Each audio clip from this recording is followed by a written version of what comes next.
Sir, you're charged with especially aggravated kidnapping. You're also charged with aggravated assault, and you're charged with theft of a firearm worth less than $2,500. You're talking about stuff that is not relevant. Hello and welcome to the Court of Public Opinion. I am the recovery addict, and boy do I have a case for you today. Why is the dog chewing on this guy? I think they have got the wrong guy there. Got the wrong guy. The dog was biting him. He roughened him up quite a bit. There's a lawsuit. 9 out of 10 judges prefer watching the Recovery Addict live stream in their courtroom. The fireworks are not done. Now we're getting commentary on the case. Prosecutor. mihi Anglican por verbis Latinos. Did the defendant find out how the FBI finds people in this case? Oh, he found out. All right, we're back. We're back on the main system, which is much easier to use. We have the feed queued up here. We're going to cut down the music here just quietly. We're going to turn it down because it's time to start. We are going to first give away the internet first because, you know, I have that to give away. Golden Girl, once again, the winner. Congratulations, Lana Amber. You did great this morning. But Golden Girl, the internet is yours for the rest of the day. Keep it up and running. We need to jump straight into court. So we're going to go ahead and just fade out that music like that. There we go. And then we're going to switch over here. We're going to say stop. We're going to switch this to audio follows video. Go to record on here, which is live. Hit play. I will tell you, we're picking up this feed. We're picking up this feed 1 second after the camera showed a juror's face. Full on. Zoomed in, tight look at his face as he came in. Thanks, Mr. Cameraman. We're not going to show that, though, so here we go. We're going to pick that up right here with some audio. Reset the audio here. All the parties may be seated, so we're going to pick up here. We're going to play through the breaks. We'll skip the breaks and get caught up.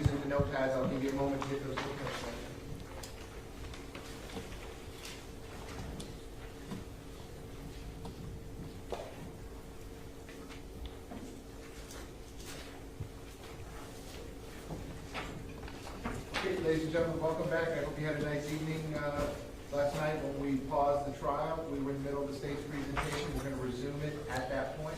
Let me get the audio fixed here. here. It calls Marian Pavlichenko.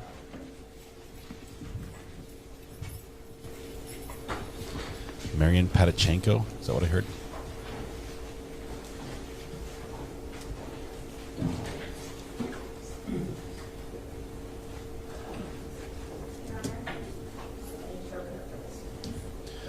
We have an interpreter. Can I have the interpreter come on?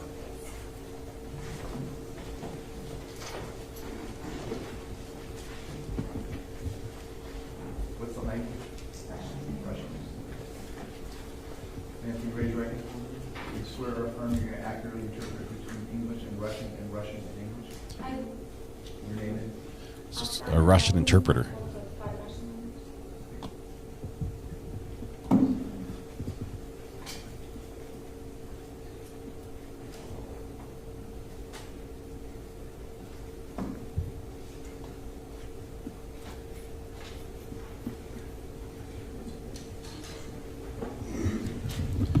Just trying to get my chat working. Okay, it's working now.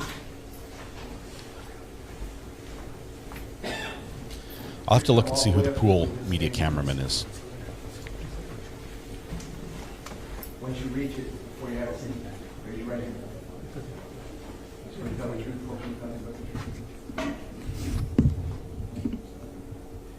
yes. Please be seated. Can you please ask him to scoot the chair up as far as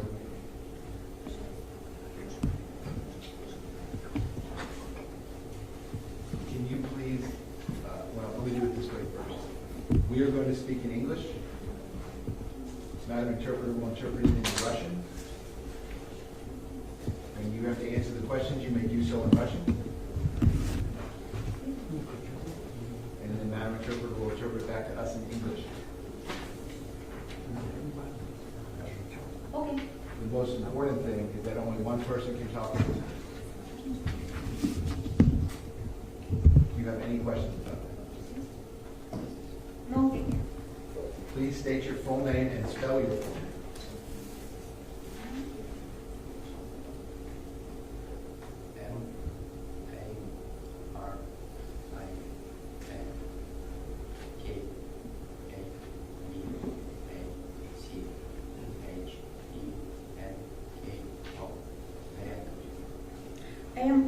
Marian Kabachenko. Marian Kabachenko. Ms. Gomes, you may inquire. Good morning, Marian. I understand that you do speak some English, correct? And so you, I assume, will understand the majority of what I'm saying in English. Is that right?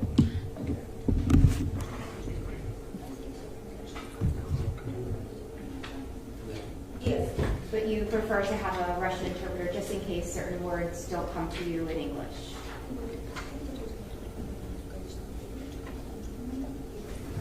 I'm working on the audio here. We're going to get it boosted a bit. Yes. Okay. Would you please tell the jury where you currently live and whether you're working or in school?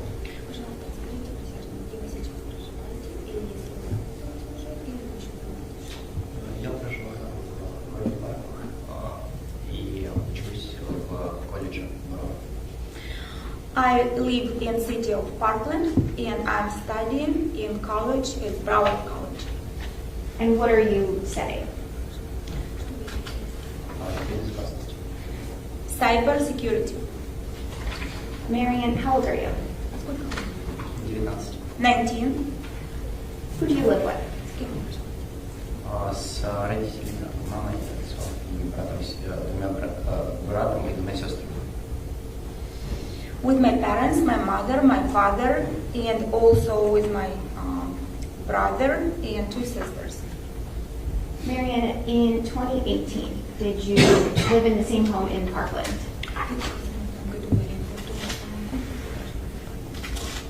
Yes. Were you in high school at the time?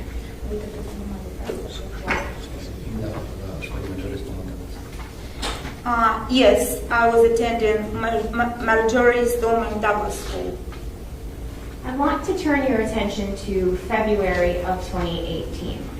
Can you explain for the members of the jury how long you have been in this country?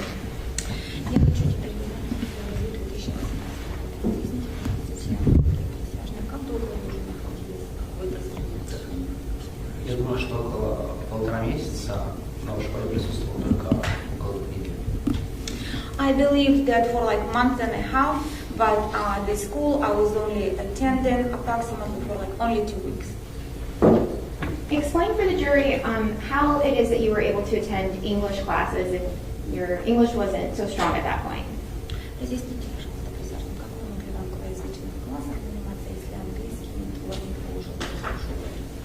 Это было сложно. Я использовал средства переводчика на телефоне для общения. Но студенты все были очень приветливые, поэтому это было весьма возможно. It was difficult, and I was using means of communicating with people through like an interpreter app, but also all of the students were very friendly and hospitable, so that helped a lot. On February 14th of 2018, describe for the members of the jury what school was like that day, before the afternoon.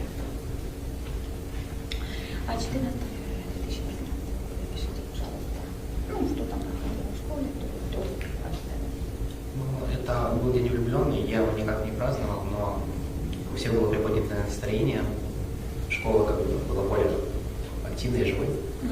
It was a Valentine's Day, and I personally was not celebrating, but the whole school was kind of had like uplifted mood, you know, people were in very good mood. Fourth period of that day, what class were you in?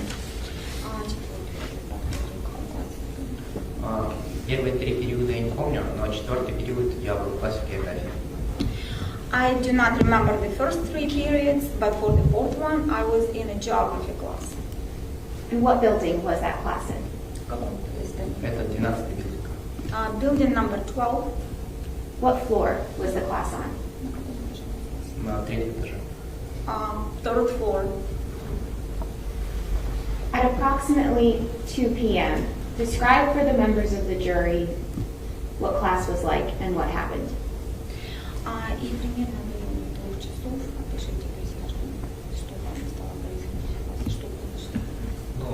Вначале класс был обычно, ничего не происходило, все было как обычно, насколько я помню, писали что-то вроде самостоятельной работы, небольшого теста. So initially in the beginning it was just typical class, nothing was happening, and I believe there was like in the beginning some task we had to do by ourselves. Я в тот момент, чтобы выполнять задание, использовал опять же Google переводчик, переводил с русского на английский, с английского на русский и обратно, как бы выполнял так задание. For that particular task, I was using Google Translate. I was translating from English to Russian and Russian to English. And can I ask you, when you use Google Translate to communicate with the other students, how do you use it?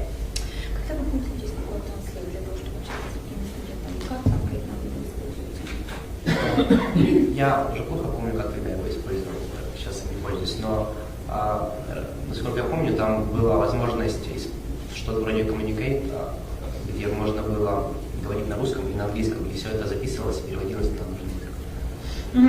I don't remember very well the way I was using it back then because I'm not using it anymore right now. But I believe there was something like communication option when you would speak in English or Russian, and then it was recorded, and then it would get translated. So as you're sitting in class and you're performing your task and using Google Translate, what happens next?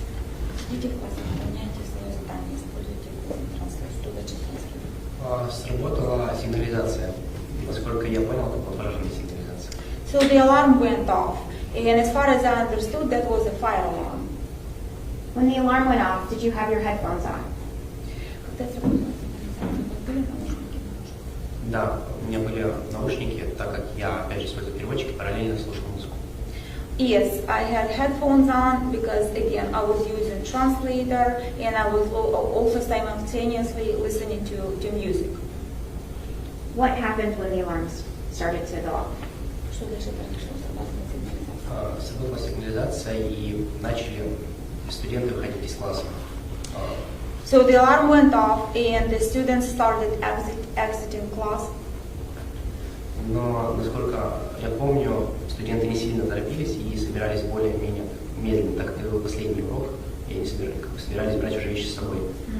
And as far as I remember, nobody was in a big hurry because it was like the last class and people started gathering their stuff to leave. И насколько я помню, опять же, учитель крикнул, чтобы мы собирались быстрее. And as far as I remember, the teacher, he actually yelled for us to hurry up, to back up faster. Ну и мы поторопились и начали покидать класс. So we hurried and we started leaving the class. После чего в коридоре было большое количество студентов, и из низкого роста я не мог не увидеть, что впереди. And after that, there were lots of students in a hallway, and because of my height, I'm not too tall, I wasn't able to see what's in front. Но потом впереди что-то начало происходить, какой-то шум, кто-то начал что-то говорить, кричать. Я без знания английского не понимал вообще, что происходит. Then something started happening in front. There was some noise. Someone started speaking and yelling something. But because of my English level, I wasn't really understanding what was going on. Для меня все было незнакомо. Я только недавно в этой школе я не знал, что может происходить. Но студенты впереди начали бежать обратно. And to me, nothing was familiar there, and I didn't know what's in front of me, but I saw that some students started running backwards. Но я начал медленными шагами отступать назад. And so I started stepping backwards slowly. И через несколько секунд раздались выстрелы. And several seconds later, the gunshots sounded. Звуки были очень громкими, поэтому меня как передернуло немного. The sound was very loud. That's why I a little bit shivered. И я до этого никогда не слышал настоящих выстрелов, поэтому для меня это было большим потрясением. I never heard real gunshots before in my life, so that's why it was very shocking. И я после того, как раздались выстрелы, начал тоже бежать в противоположную сторону от куда вышел стрелок. So after those gunshots, I also started running in the opposite direction of from where the shooter came out. When you heard those gunshots, were you in the hallway still? Yes. And when you started to run, when you heard the gunshots, where were you running to? Я бежал к противоположной лестнице. So I was running to the opposite, it's a staircase. Но пока я бежал, что-то ударило мне в ногу. И в этот момент, когда мне ударило в ногу, я заметил, что слева есть учитель и несколько студентов, которые стоят в углу. But while I was running, something hit my leg. And also when I was running, I noticed on my left there was a group there with a teacher and several students. И я подбежал к ним. So I ran to them. И учитель пытался открыть класс, и у него это не получилось. So the teacher tried to open the class, and it did not work out. When you say it didn't work out, what does that mean? Ему не удалось, он пытался ключами что-то сделать, поскольку я не делал, но он так и не открыл этот класс. So he was trying to use his keys. I saw he was trying, but it didn't work out. He did not open the class. And while he's struggling to open the door, have you already been shot in the leg? Да, я перед тем, как бежать в этот угол, меня уже ранили. Yes, before I ran to this corner, I already got wounded. Did he try to then open a different classroom door? Да, он попытался открыть другую дверь класса, и опять же ему это не удалось. Yes, then he tried to open the other door of the class, and again it did not work out. While this is happening, are there more gunshots going on in the background? Да, выстрелы было очень. Yes, there were very many gunshots. And what are you thinking? Я в момент, я не знаю, о чем я точно думал, но шокированно, я не мог поверить, что это может быть стрельба, потому что я не мог поверить, что это может случиться. I don't know what I was thinking at that moment. I was in shock. This shooting, I couldn't believe that was happening. Я был уверен, что это не может быть стрельбой подсознательно, потому что не может такого случиться. I was actually sure that it couldn't have been shooting because that simply couldn't be happening. Meaning you were in denial that it was actually happening?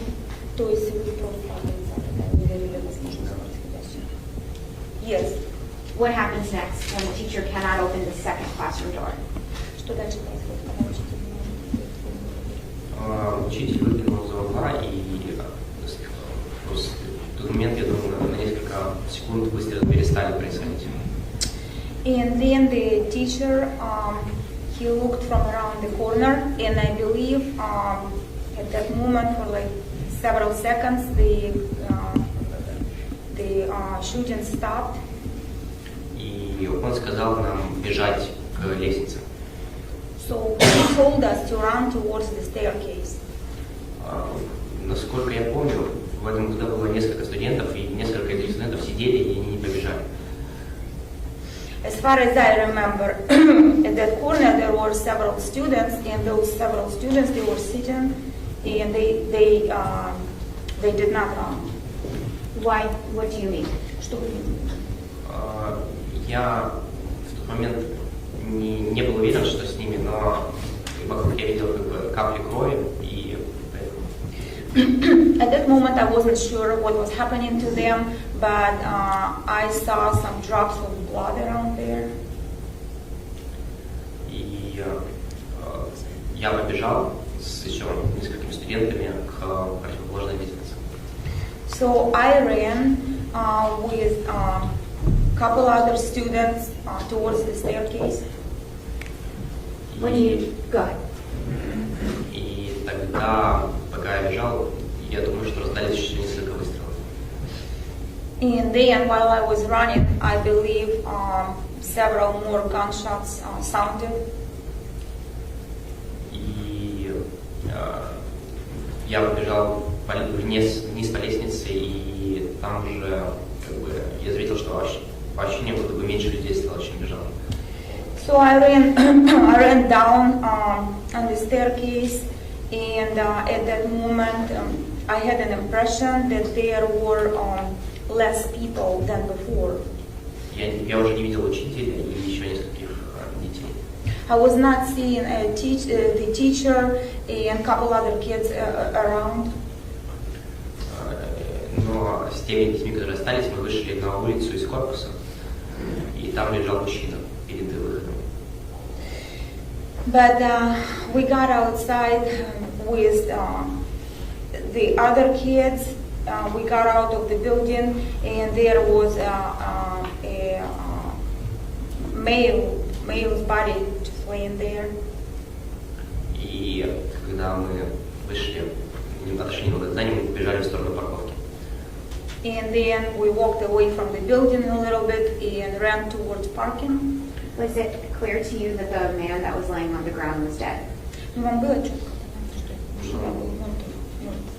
Да, это было понятно, но я все равно не хотел это признавать. Yes, that was understandable, but I was still in denying it. Я придумал для себя всякие причины, которые нелогичные и неестественные причины. I was making up some reasons that were not logical and they were not natural. Did any police officer run towards you when you exited that building?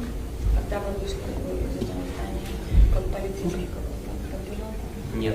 No. When you took off running, where did you go? Бежали в сторону парковки к границам школы, к школьной зоны.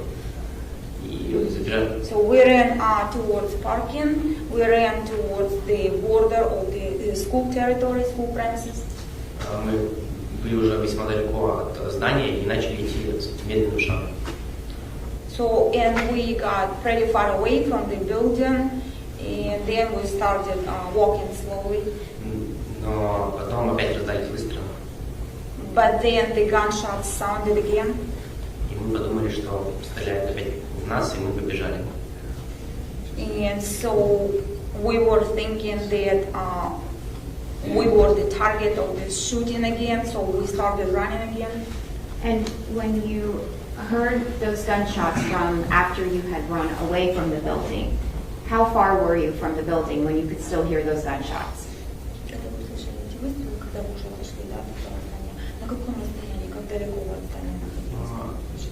Я так сложно оценить, но мы были на достаточно большом расстоянии, что мы уже чувствовали себя в безопасности. It's hard to tell, but the distance was big enough for us to feel safe. If I showed you a map, would it help you in your testimony? Да. Yes.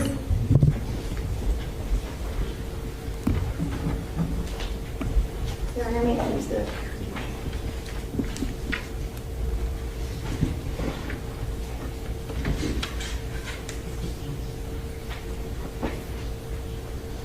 Is your mic on? No. I'm broadcasting that, so Okay. it's not coming from there. I don't know if this is on, but I'm not sure how to turn it on. Marion, I'm going to show you an image that will appear on your screen.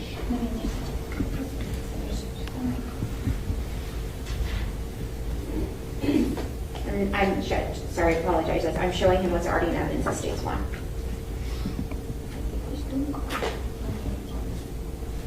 Marion, do you see the 1200 building that you were in that day on this map? Да. Yes. I'm going to turn on a feature that allows you to draw on the screen. Actually, I don't know if I can turn it on, but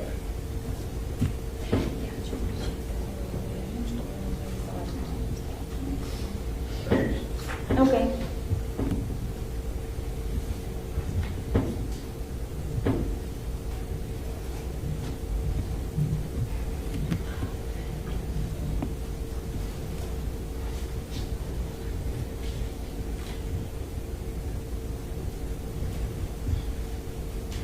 okay. Mary, I'm going to ask you to please circle the 1200 building or building 12 that you were in.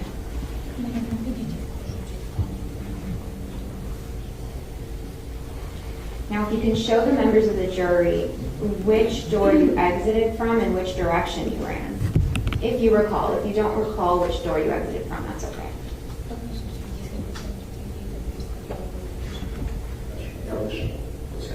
So I exited from this side.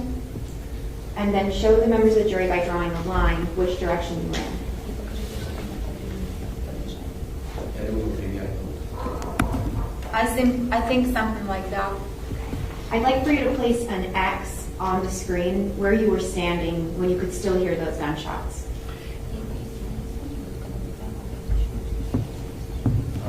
Я думаю, что где-то около здесь. I think somewhere in this zone right here. And is that what caused you to then start running again? Да.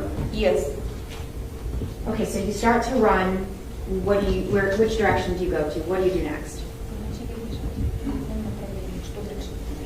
Мы начали бежать вначале несколько студентов попробовали перелезть через забор, и мы летели, и они побежали, я с ними побежал к выходу вот сюда. So initially several students tried to climb the fence and it did not work out. So then they start running and I'm running with them and we ran towards the exit like right here. И это там надпись, название школы, и это низкий забор, и через него нужно было легко перелезть. So and then there is the sign with the name of the school and the fence is not too high, so you can climb over that. Could you please show the members of the jury by marking it with an X where the fence is that you had to climb?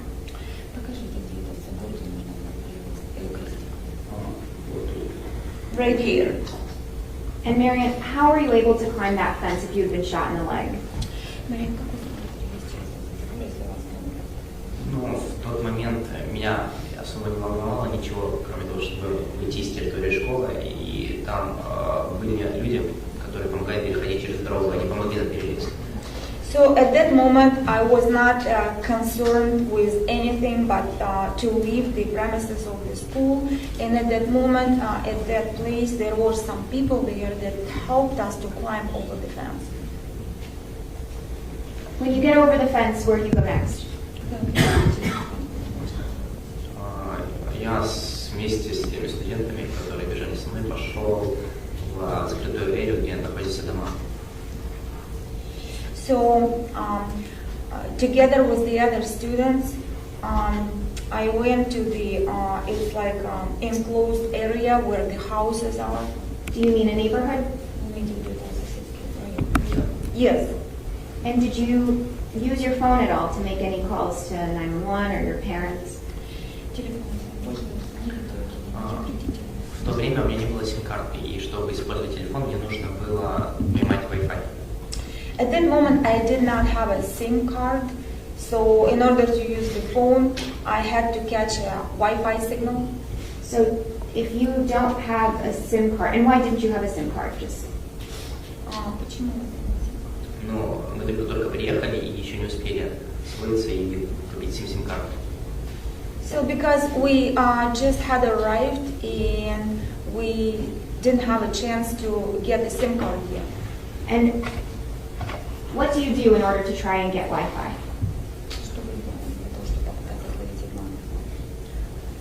Я, так как у меня был Xfinity и интернет-доступ, я нашел ближайший дом, где есть Xfinity, и смог подключиться к интернету.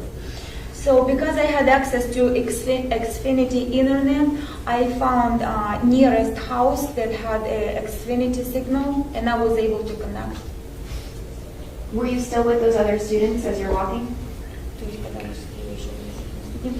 В тот момент, да. At that moment, yes. And how were you able to, or did you communicate with those students? Ну, как вы могли бы общались?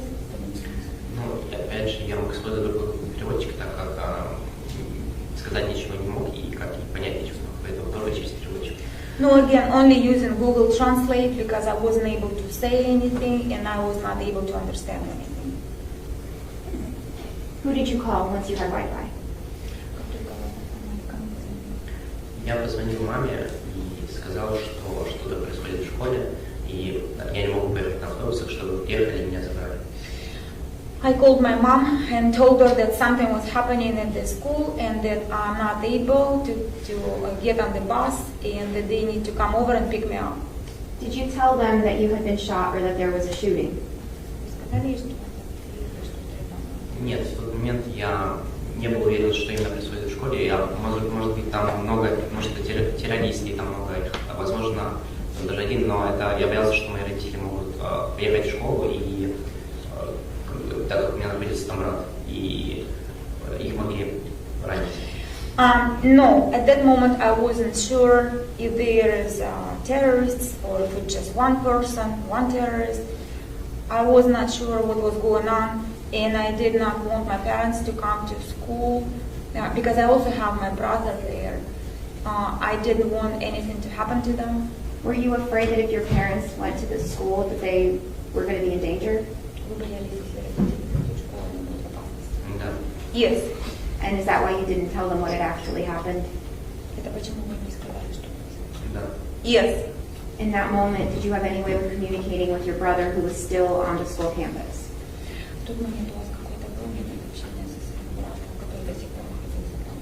Нет, у меня не было возможности связаться, как моих родителей. No, I did not have any chance to get in touch with him. Who came to pick you up?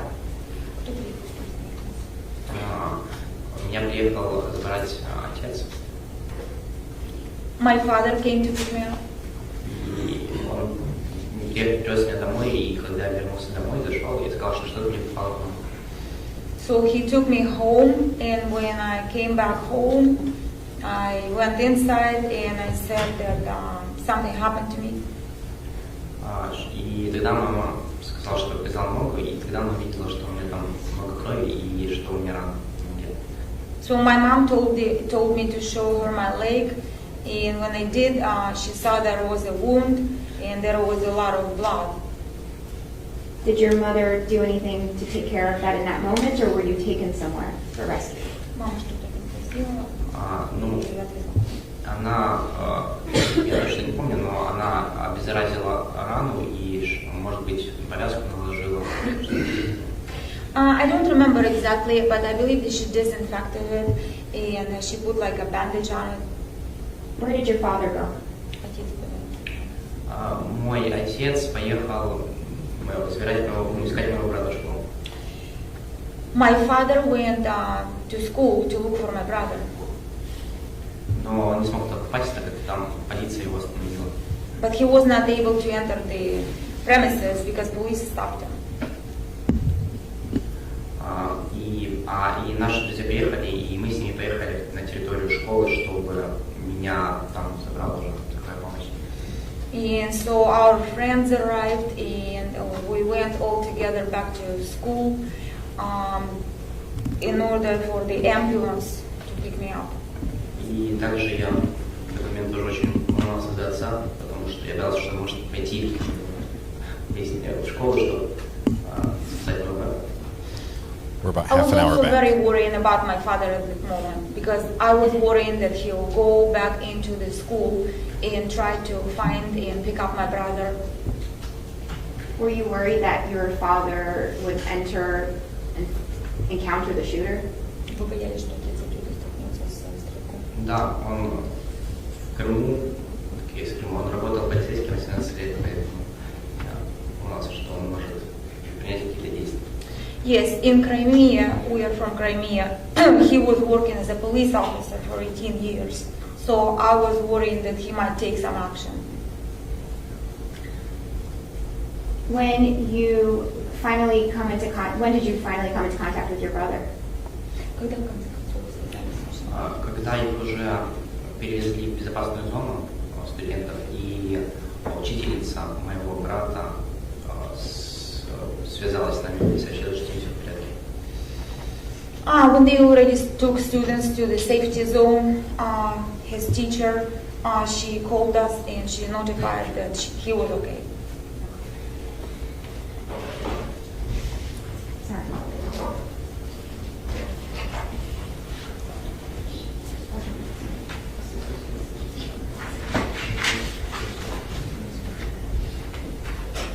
We are about half an hour back. We're going to catch up here during the breaks. Marion, when you were able to finally take a look at your leg, can you describe for the members of the jury how the wound looked? Was there an entry and an exit?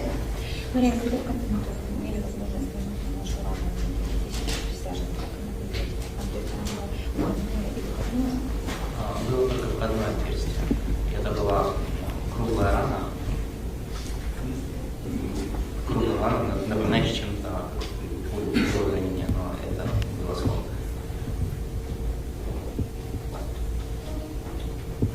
Okay, it was only the entry one. It was like a round wound, and it did seem like something that resembling the bullet wound. But what happened, it was actually just a part of like debris. Да, осколок. Yeah, it was just like a piece of a bullet. Like shrapnel. Yes. And once it was cleaned up and the blood was removed, approximately how big was the wound?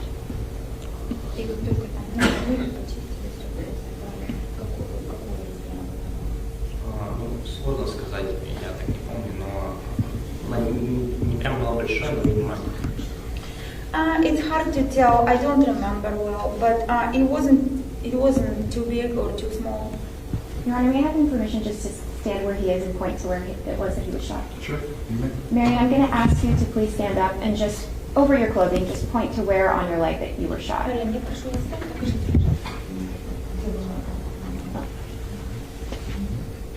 if you could just show the members of the jury. Thank you. You can have a seat.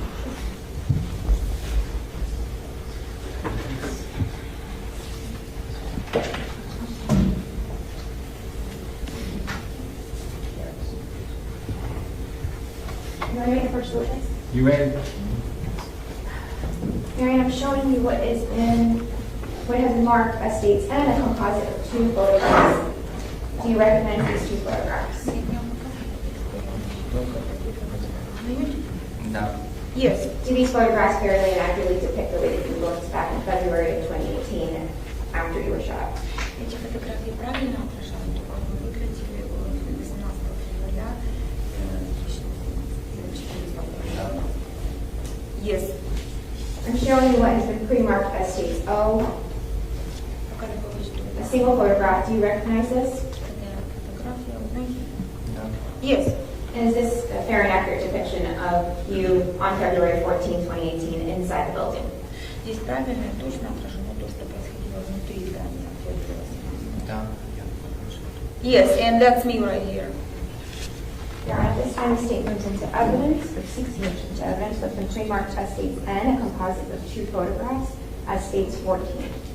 Any objection? None. Without objection, states N for identification will now be in evidence. That is States Exhibit 14, a composite exhibit of two photos. And we now move into evidence what has been pre-marked as states O, a single photograph, as states 15. Any objection? No, Your Honor. Without objection, states O for identification will now be in evidence. That is States Exhibit 15.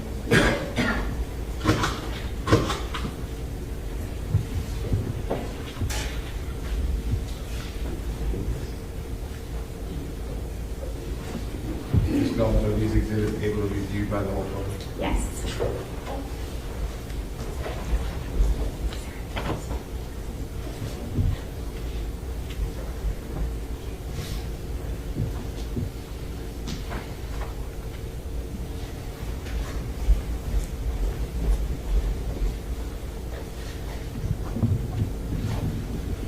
Karen, we have permission to publish? Yeah, could you use the eraser function first? Yes. And then you may proceed.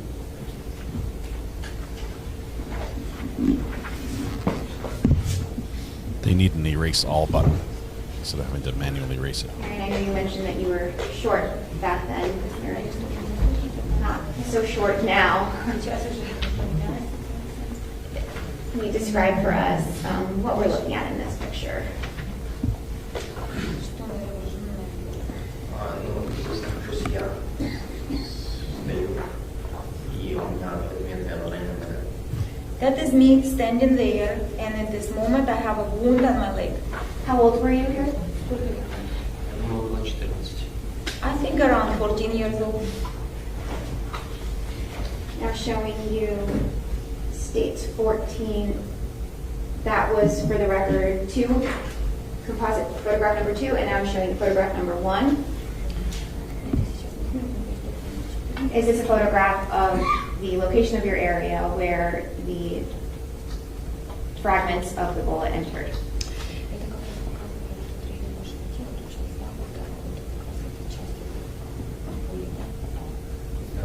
Yes. Marion, did the particles that were inside of your leg ever get surgically removed, or do they remain inside your leg?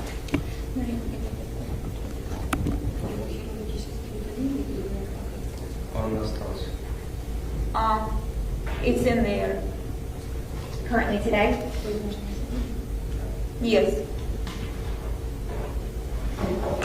Earlier you mentioned that you were too short to see over the rest of the crowd. I'll show you what is now in evidence at States 15.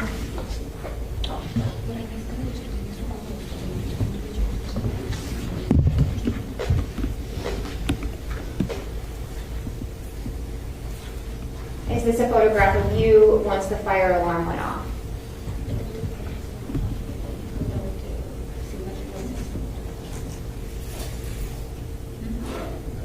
Yes, yes. Is that the teacher that was trying to open the classroom doors for you? Я, конечно, сложно так, я знаю, что его звали Расписки. Я знаю, что его звали Расписки, но внешне я не помню. It is hard for me to identify visually, but I know that his name is Raspilsky. Расписки. Raspilsky. Распирский. Raspilsky.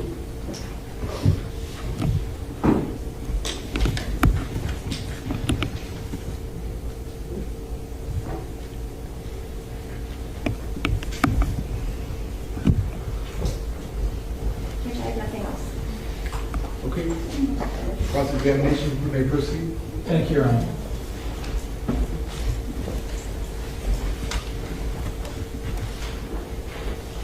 Good morning, Mary. Just a few questions for you. You were in the 1200 building when the shooting happened?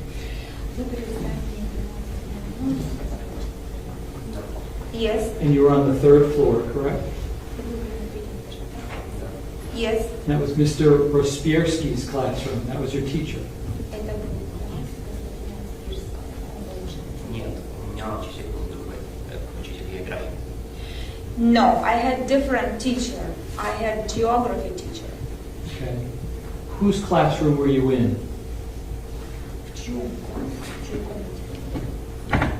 До момента стрельбы в классе географии, и именно номер кабинета я не помню. Before the shooting, I was in the geography class, and the number of the room I don't remember. Who is the teacher of geography? Я забыл имя его, но я знаю, что он погиб.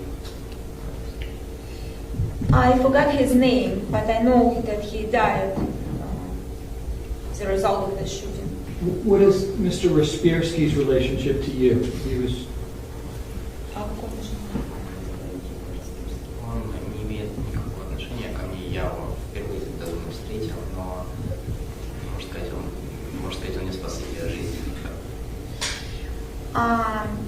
He's not related to me in any way. That was the first time I encountered him, I believe. But we can say that he saved my life. Okay. Prior to the alarm going off, you didn't hear anything unusual? Я был в наушниках и слушал музыку, поэтому не мог ничего слышать. I was wearing my headphones. I was listening to music, and that's why I couldn't possibly have heard anything. Did your classmates look like they were calm or excited before the fire alarm went off? Ваши одноклассники как себя вели? Они спокойные были там? Что они перед тем, как Я не обращал внимания на это, потому что был сосредоточен на задании, так как задания были сложные, все и приходилось полностью в них погружаться. I was not paying attention because I was concentrated on my task since I had very big difficulty with understanding, so I had to concentrate on going through my task. After the fire alarm goes off and you enter the third floor, what was the demeanor of the other kids at that time?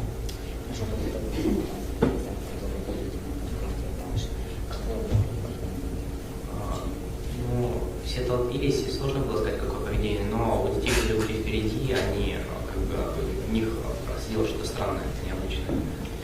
Well, it was crowded. It was hard to tell what demeanor students had, but the ones that were in front of the crowd, you could tell there was something unusual happening. And when the shooting started, did people's demeanor change? Ну, все начали разбегаться по классам и разные бежать в сторону от стрелка. Yes, everybody started running to classes, like running in the opposite direction away from the shooter. And you said that you remember seeing the teacher Rospirsky trying to find his keys, correct?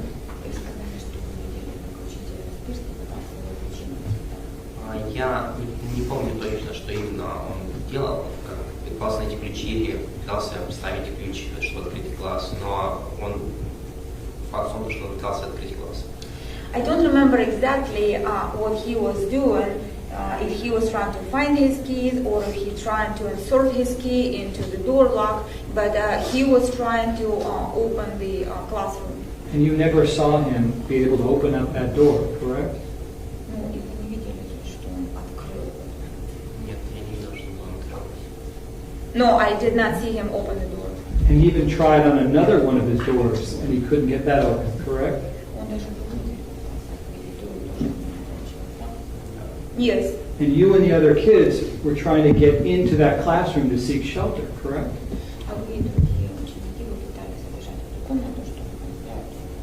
Я не знаю, как другие ученики, но я в тот момент, если уж что-то попало в ногу, я вместо того, чтобы продолжать бежать к противоположной лестнице, мне что-то в голове ткнуло, и я подошел к тому углу. I don't know about the other students, but after something hit my leg, instead of keeping running to the staircase, I walked to that corner. Were you trying to get into his classroom to seek shelter if he had gotten the door open? Ну, на самом деле, я в те времена, так как с школы был незнакомый, сильно ничего не знал, но и меня не сильно внушало доверие классной комнаты, так как, там стекло, мне казалось, это не слишком надежно, поэтому не знаю даже, если бы, наверное, он открыл класс, наверное, я бы зашел, но не уверен, насколько бы это было. Actually, I was very new in that school, and I was not trusting those classrooms too much. There is a lot of glass there. So I don't know. If he had opened it, I probably would have entered, but I'm not sure if that would be very safe. Do you know the names of any of the other kids who were waiting there to try to get into Rospirsky's classroom?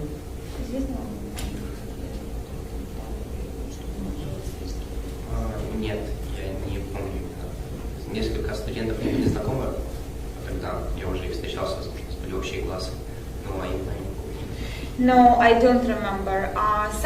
Several of them were familiar to me because we met in some, we were taking some of the same classes, but I don't remember. Do you know if any of the kids that were trying to get into the classroom were hit by bullets?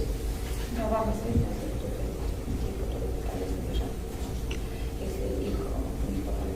Сколько я знаю, нет. As far as I know, no.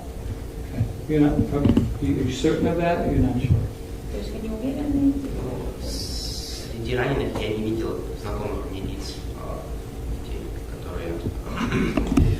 I haven't seen any familiar kids among the wounded ones. Okay.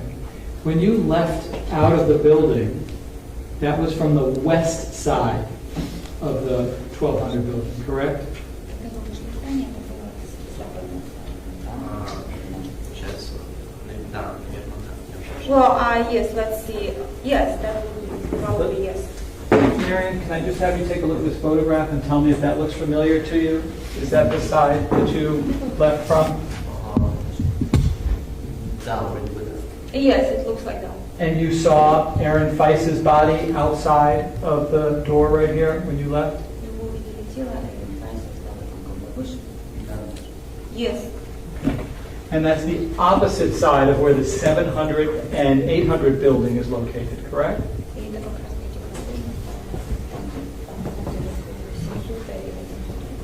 Я с школой вообще не знаком, поэтому мне очень сложно ориентироваться. I'm not familiar with that school in general, so it's very difficult for me to Yeah, tell you were precise new. locations. You were new, I understand. No, really. And when you were running, you first never saw my client on that side of the building, correct?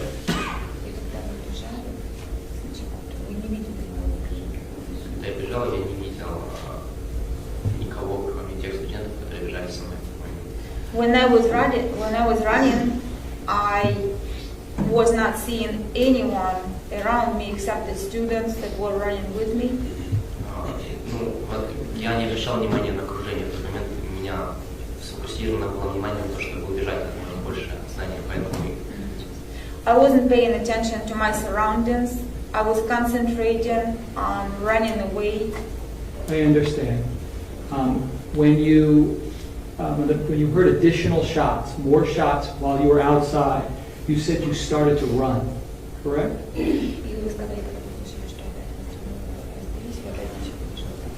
Да, мы бежали достаточно далеко от здания, настолько, что мы уже как бы чувствовали, что до этого мы бежали, а сейчас остановились и стали немножко передышкой идти пешком, потому что были весьма далеко от территории, на границе территории школы, в самом углу, поэтому... Yes, we ran pretty far away from the building, so we were feeling like it's more or less safe, so we slowed down, we started walking, you know, because we almost got to the border of the school premises. И потом, когда раздались перестрелы, мы подумали, что стреляют, возможно, в нас, и опять побежали. And then when the gunshots sounded again, we were thinking that maybe we were the target, so we started running again. When you say you thought you were the target, explain for the jurors what you mean by that. What did you fear at that moment? В тот момент я подумал, что, возможно, он из здания стреляет, а нам из того, куда стрелок, откуда мы вышли, из 12-го здания, потом стреляет. Yeah, at that moment I was thinking that maybe the shooter from the building, the one that we ran from, the 1200 one, that they were targeting us. Okay.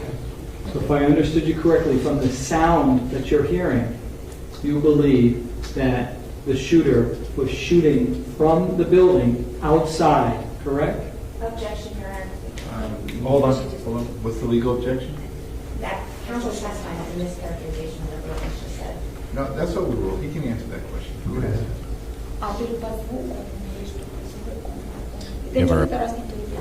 We've got our objection counter going. From the sounds that you were hearing, you believed that the shooter was firing at you while you were outside, correct?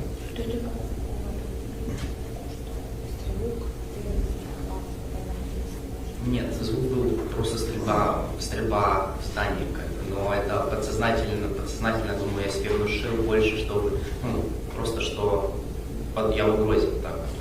No, the sound was, it was just shooting in the building, but subconsciously, I had this idea that I am in danger. Correct. And if I understood you correctly, the danger that you felt was you could be hit by bullets, correct? Если я правильно поняла, то Не то, что пули, я боялся, что, наверное, мне больше в тот момент как бы подсознательно страх был того, что, возможно, нас будут еще, то, что я не был уверен, что это один стрелок, как бы я не знал, что происходит в школе. Я думал, что, может быть, там сейчас еще прибежит кто-то там, или может прибежит.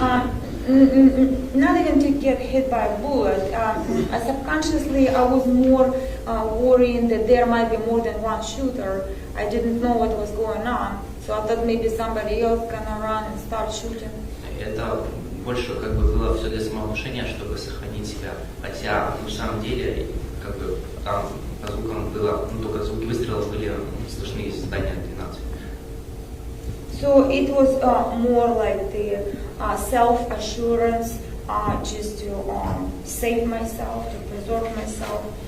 What was happening in reality, there was just shooting coming out of that building.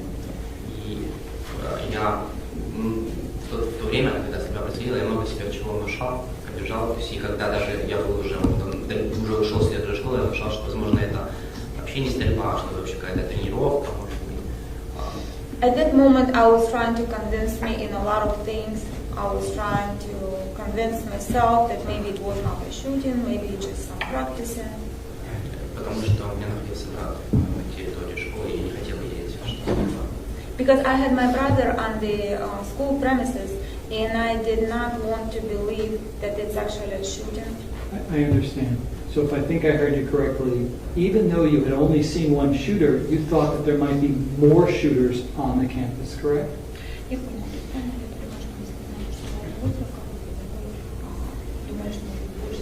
Нет, я знал, что там один стрелок, потому что я видел только одного стрелка, и только то есть это логически понятно, что как бы, когда один стрелок, что там стреляет только один человек. Но это больше просто как бы, может сказать, самовнушение, чтобы спасти себя, бежать. No, I knew that there was one shooter. I knew that, there was one shooter in the building. But it's like, logically you understand that that's what's going on. But this is like it's like a self-conviction. You're trying to convince yourself something else in order to keep running. You ran because you still felt like you were in fear where you were standing, correct? У меня был страх, поэтому я, как бы, можно сказать, это было самоподдержание, чтобы страх этот оставался, чтобы ты продолжал бежать, как бы были силы, чтобы бежать. Yes, fear. I can tell you, it was a fear in order to get going, in order to keep me running. So, one final question. Even though you're outside of the 1200 building and you had run some distance, you still felt like you could be harmed at any moment, correct?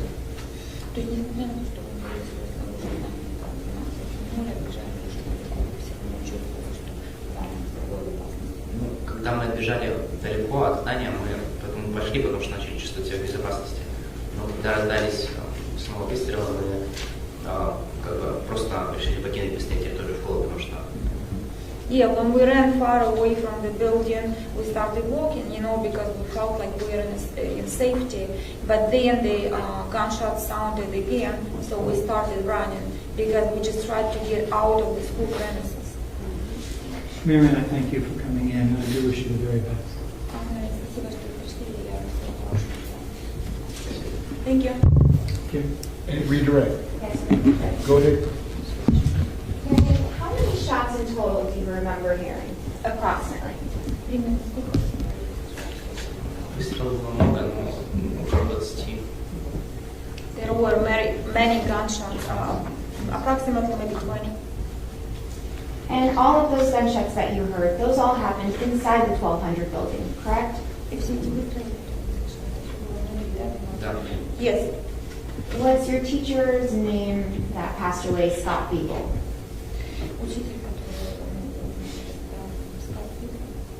Yes. You mentioned Mr. Respirski saved your life. Can you explain?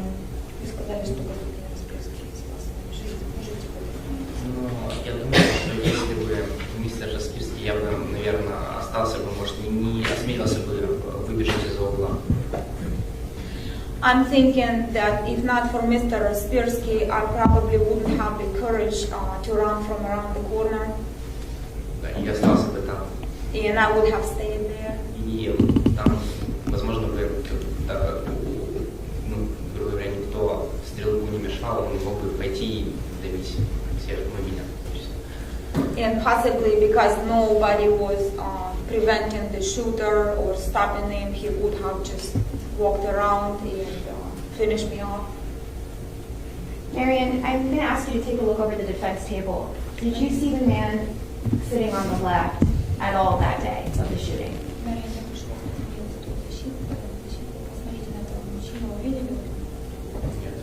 No.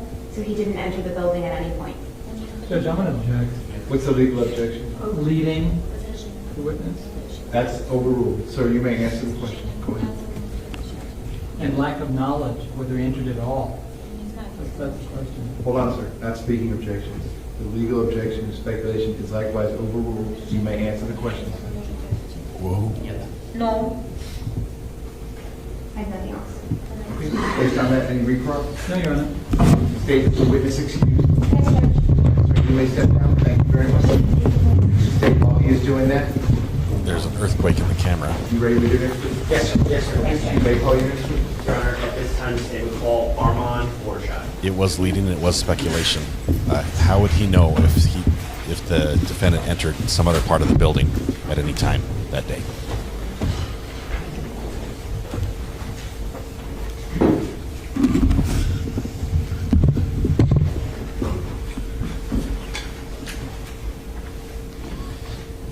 Oh my goodness.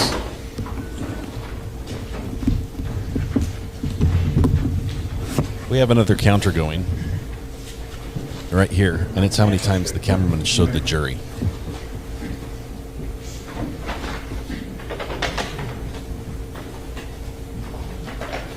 I've moved my picture to try to fix that, but he just zoomed out. There goes the camera guy.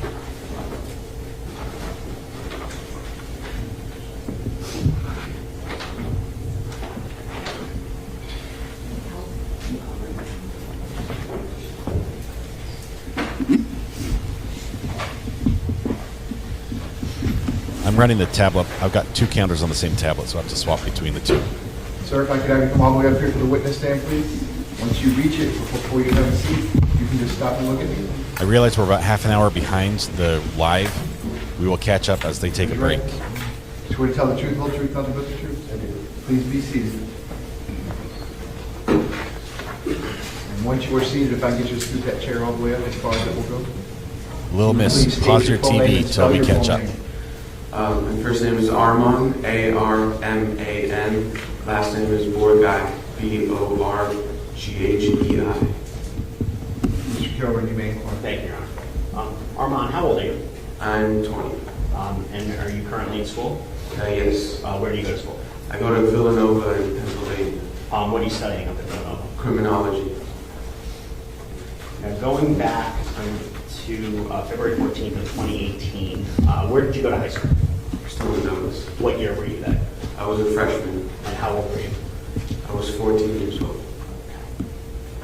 Now, on that specific day, during fourth period, what building did you have class in? The 1200 building, which we call it freshman building. And what floor was your classroom on? Third floor. And which class were you in? I believe it was 1250, Miss Miko's class. And what class? What was the subject? Personalization, so it was like a free period, basically. Now, while you were in that free period, at any point in time, did you hear some unusual or different noises? Yes. What did they sound like to you? It's like pops or bangs. How many, do you recall about how many pops or bangs you heard? You can see it, I would Kimmy. say maybe 4 or 5. At that point in time, what did you think the sounds were? At first, didn't really think anything of it.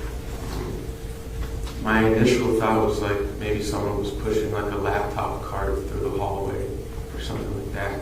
So kind of like something like this, but you push equipment or laptops on, something like that. So you thought perhaps it was that the cart fell over or something?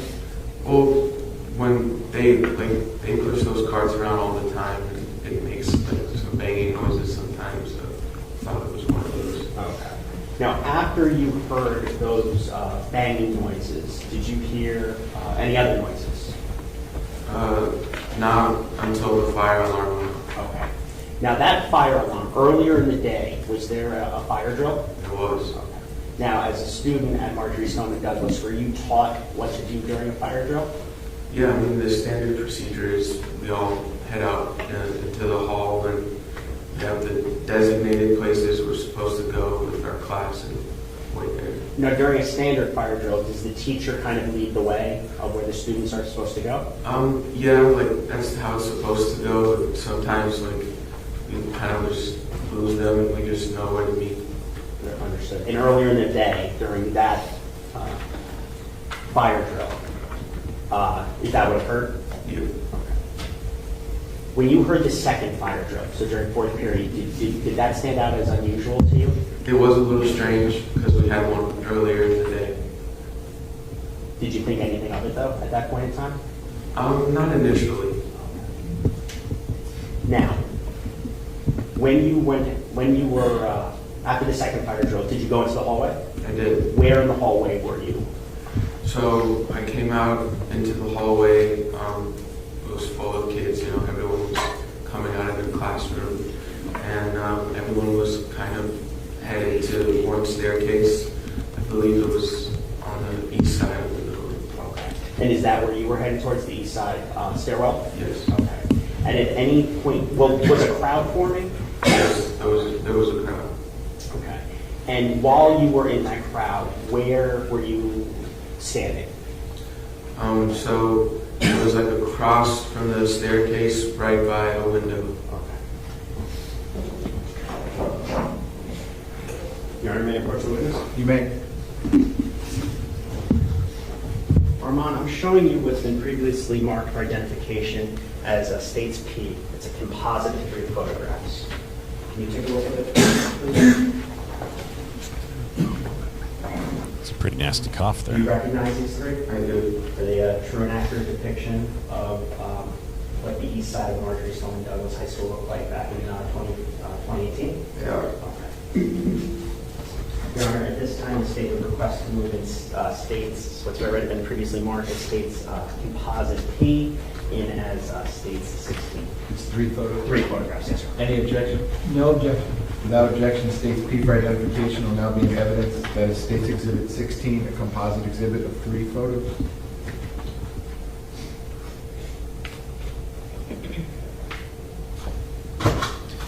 Okay, I can. And Your Honor, may I publish these? I think I can 10 fix this. photographs? I'm going to turn off the cameraman's audio from here. Is that okay? Give me a minute.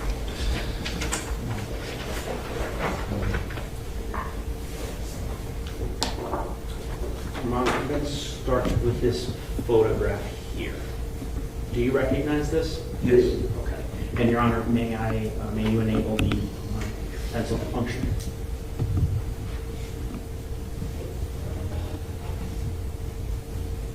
Armand, you can actually use this as a touch screen. Okay. That window that you were just testifying about, that you were kind of pushed towards, can you please circle where that window is? Now, just for clarification purposes, that's not in a stairwell. That's still is that still in the hallway of the floor? Outside of the stairwell. Okay. That's why I moved. Now, showing you this. That's the cameraman's voice we're hearing.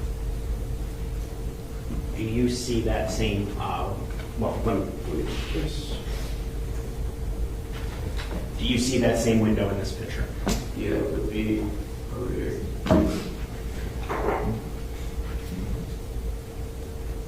Now showing you now the third picture.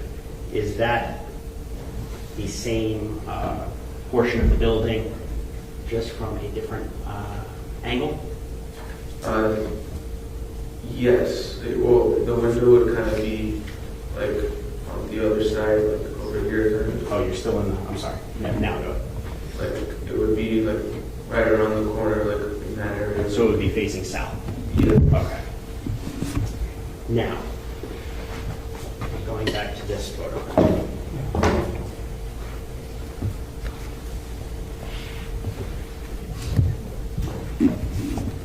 When you were near that window, did you at any point in time look down outside? I did. And what did you see? I saw the deputy with his firearm out. And is that deputy, did you know who Scot Peterson was that day? Not personally, but I did know him as our resource officer. Okay. You saw him outside there. I can get rid of the camera noise. Approximately where on this photograph did you see him? Approximately in like this area over here. Okay. Now, when you saw him, did you see his firearm? I did. Did he have it out? He did. Was it pointed in any particular direction? It was held out like in front of him, kind of towards the west, towards the football field. Towards the football field. He had his firearm out. Yeah. Okay. When you were near this window, the third story window, how long would you estimate that you saw Mr. Peterson? Well, I don't have an exact time, but it was definitely more than like a glance. Like I had a moment to, stop there and really take a look at him. And was there anything about Mr. Peterson's actions that drew concern from you?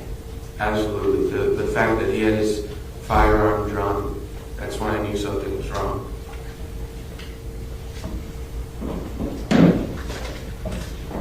Your Honor, may I approach the witness? You may.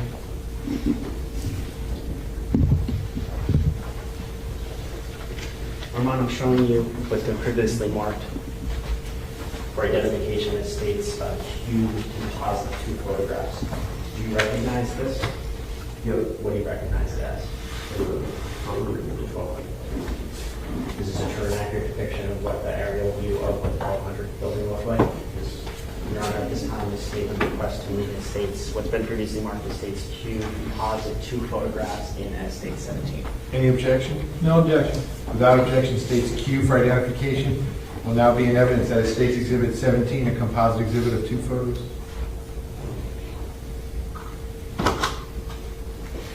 Your Honor, may I publish? You may.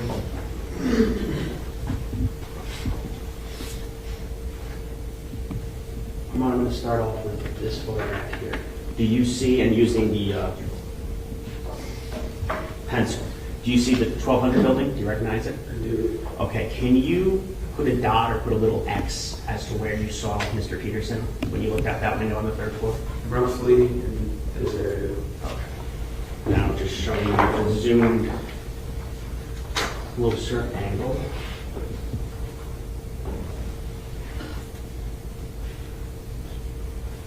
Can you show on this photograph approximately where you saw it? Approximately here. Now, when you saw him there, which way was his head facing? West. Was his body also facing west? Yes. At any point in time, Towards did the you see left. him on a radio? I don't recall.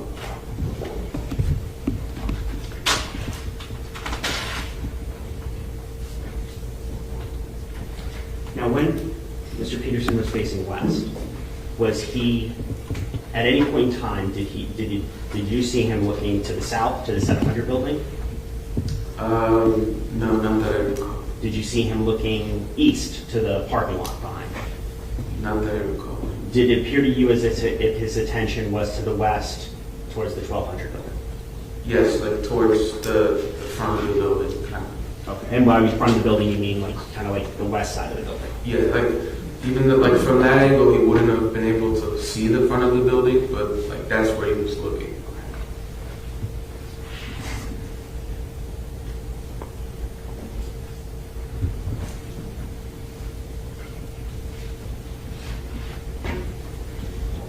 Now, after you saw this, the school resource officer with his firearm out, what did you do?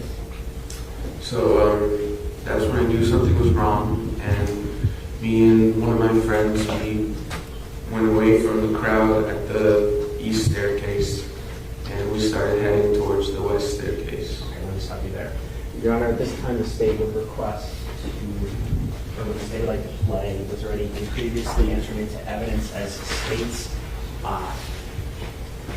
F7, which is in, I believe, as 6-. You want to play out of State Exhibit 6 F7? Yes, sir. And do we need to turn the TVs We do, off? Your Honor, yes. Okay. Coach Javier, we need to turn the TVs off.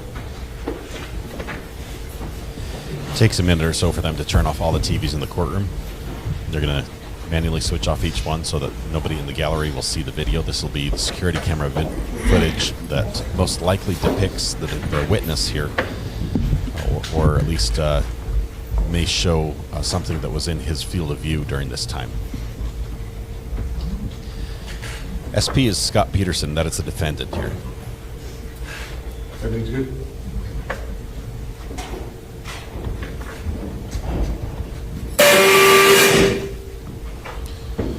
That was what the fire alarm sounds like.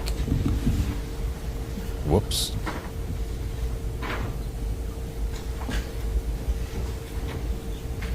The cameraman's noise isn't so bad now. I had a noise limiter on there. It was actually louder than that.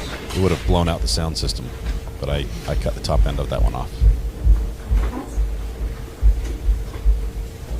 Armand, do you see the screen there? Yeah.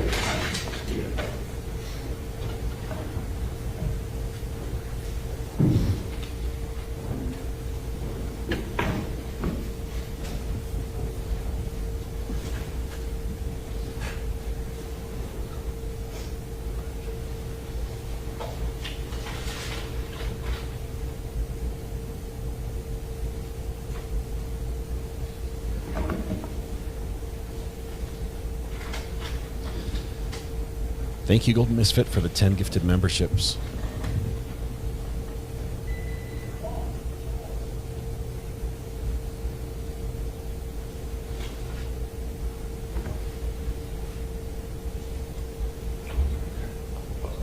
Pause it, please. Armand, do you see yourself? Yep. What are you wearing? Eagle shirt. It's black. So are you in the bottom left-hand corner of the screen on the right side? Yes. Okay. Is this the crowd that you were speaking about earlier, the students walking towards the east stairwell? It is. Okay.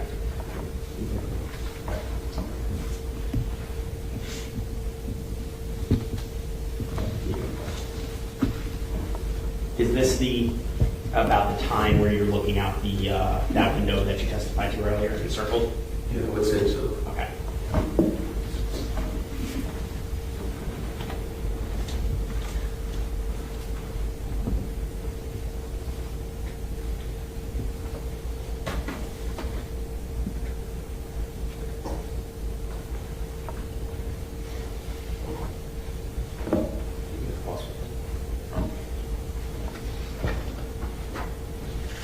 Did you see Mr. Peterson, the SRO, standing in the same spot while you were looking out the window? The spot he's in right now? Yes. No. Okay. Let me clarify, I'm sorry. Was he in the same spot the entire time that you were viewing him? Yeah. Okay.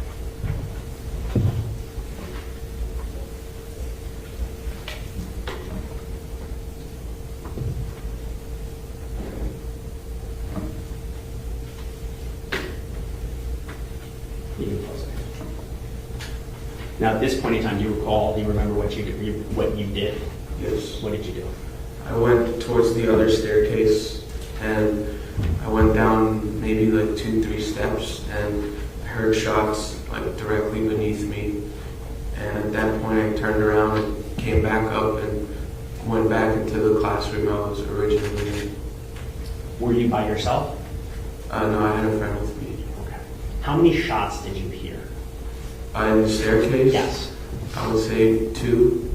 Could you tell whether they were inside or outside the building? At that point, I was pretty sure they were inside. Okay.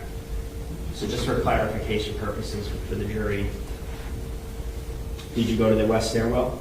Yes. Did you open the door? Yes. You went down a few steps. Yes. Is that the point in time when you heard shots? It is. And you turned right around and ran back up to the third floor? Yes. Okay. When you got back up to the third floor, what did you do? I went back to my original classroom. Okay. Now those shots that you heard when you were in the stairwell, how loud were they? Very loud. Now when you went back into your original classroom, what did you do when you got into that classroom?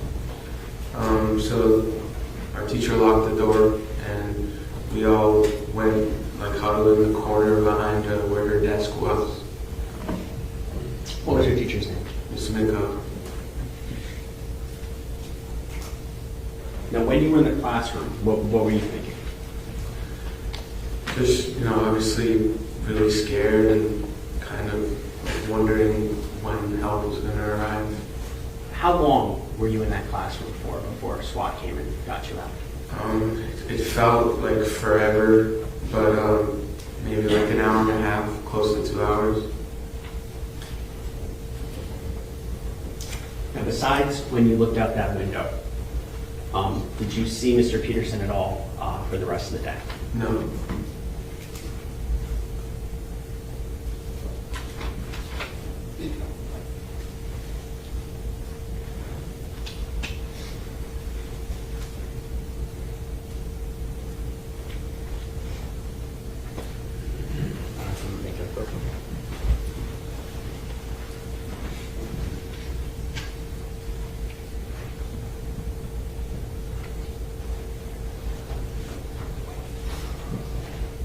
Sorry, our partner building the Airbnb with us here. I had to help him with some power cables.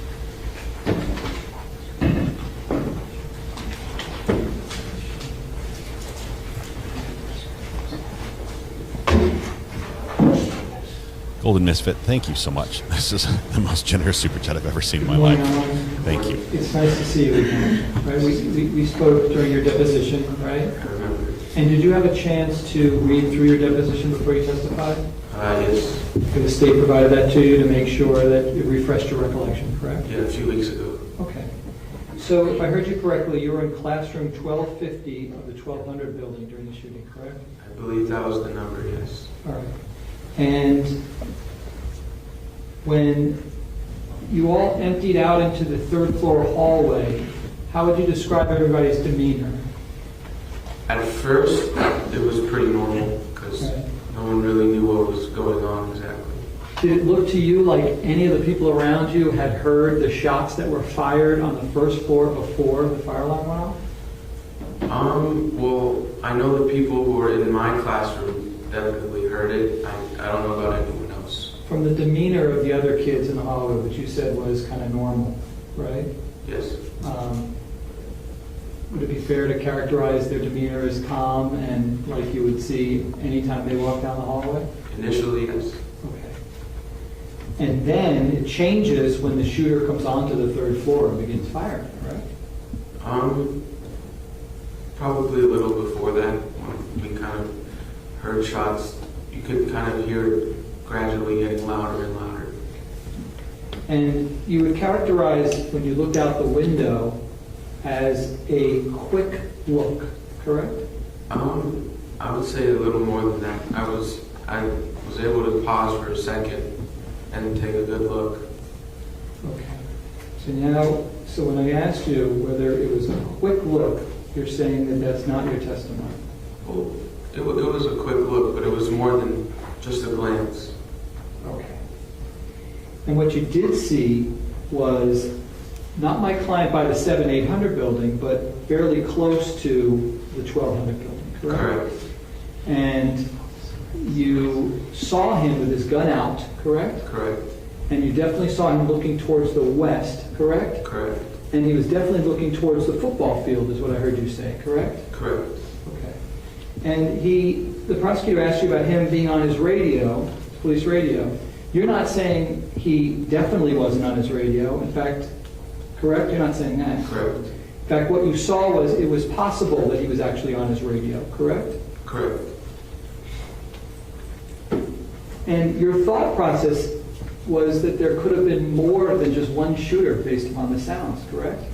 Possibly, correct. And you're also thinking there could be not only possibly multiple shooters in that building, correct? Correct. But you're also thinking there could be multiple shooters throughout the campus at that point, correct? Possibly.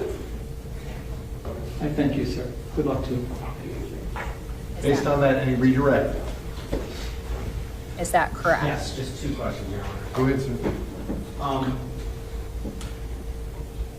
Armand, at any point in time, did you see Mr. Peterson take the firearm that was in his hand and move towards the building that you were in, the 1200?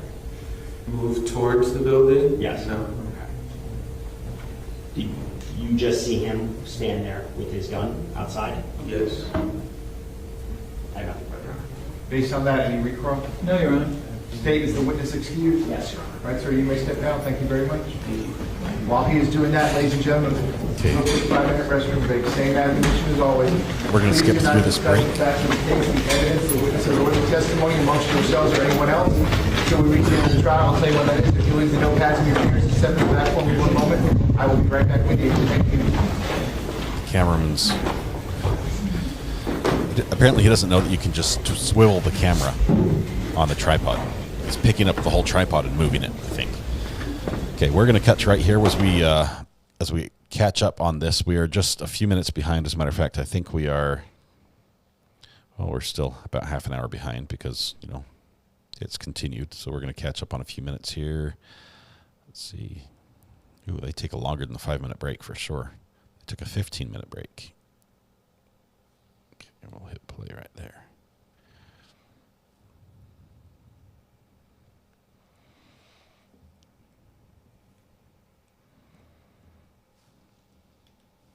Okay. Waiting for everyone to get back in court. Just 1 second here. Waiting for audio. I continue to have Ms. Combs, Mr. Killer, and Mr. Klinger present for the state. I continue to have Mr. Eigler present. Now we only have right audio. Present here outside the presence of the jury. State, anything you need to address before we resume our presentation? Defense, anything you need to address? No, Your Honor. Thank you. Okay. Please bring the jury back. Okay, jury's going to come back in here. Cameraman's going to film them again. See what the count is.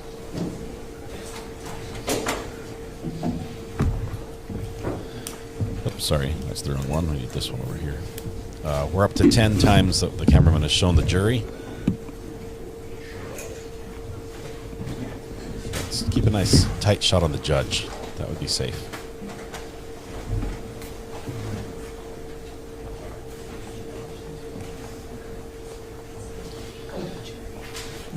The cameraman is not chosen by the court, assigned by the court. Well, one of the media pool is selected by the media pool.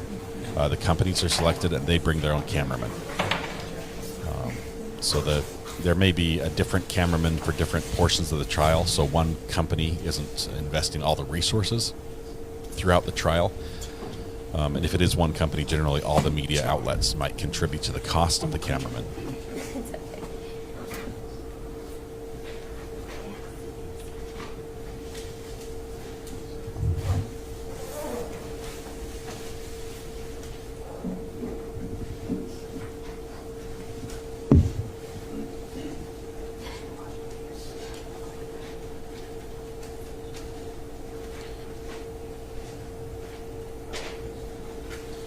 The two audio sounds we're getting, the camera has an onboard microphone, a lot of times called a shotgun microphone.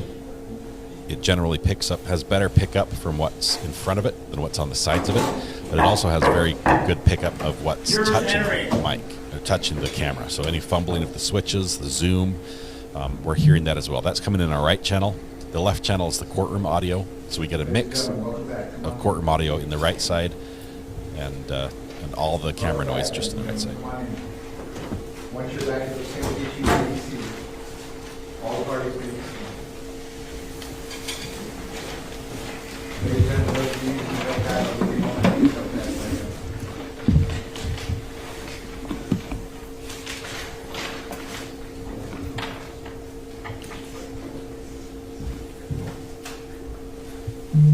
Okay, ladies and gentlemen, when we took our first break, we were in the middle of the state presentation. We're going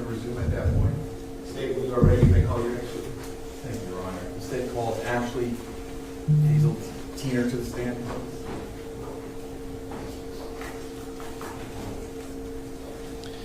Yes. Corey, yes, unfortunately. A bad cameraman can really hurt the cause for cameras in the courtroom.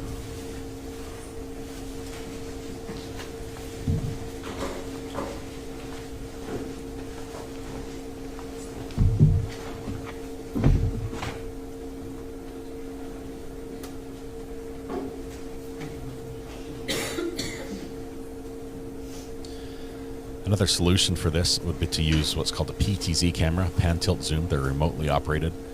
They have very silent, almost silent motors, so you don't have these zoom motors you're hearing here, and you won't have the fumbling noise as the camera settings, because they lock down the camera so that it doesn't pan when they're sitting there. But undoing those locks can make some noise. A PTZ camera would not have any of that noise, and it's typical of what we've seen in a lot of the previous cases.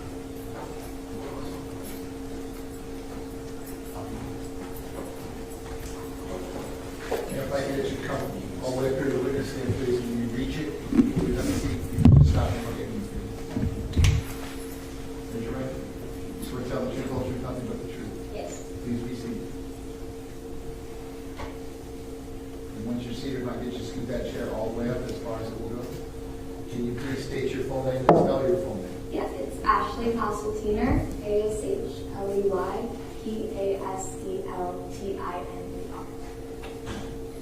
Mr. Mayor, you may inquire.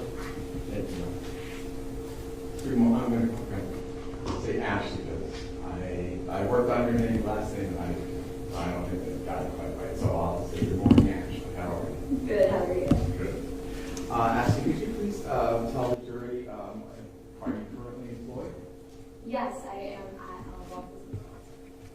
And you recently graduated from There, he keeps turning down the courtroom audio. where did you go to high school? I went to Marjorie Stone Douglas High School.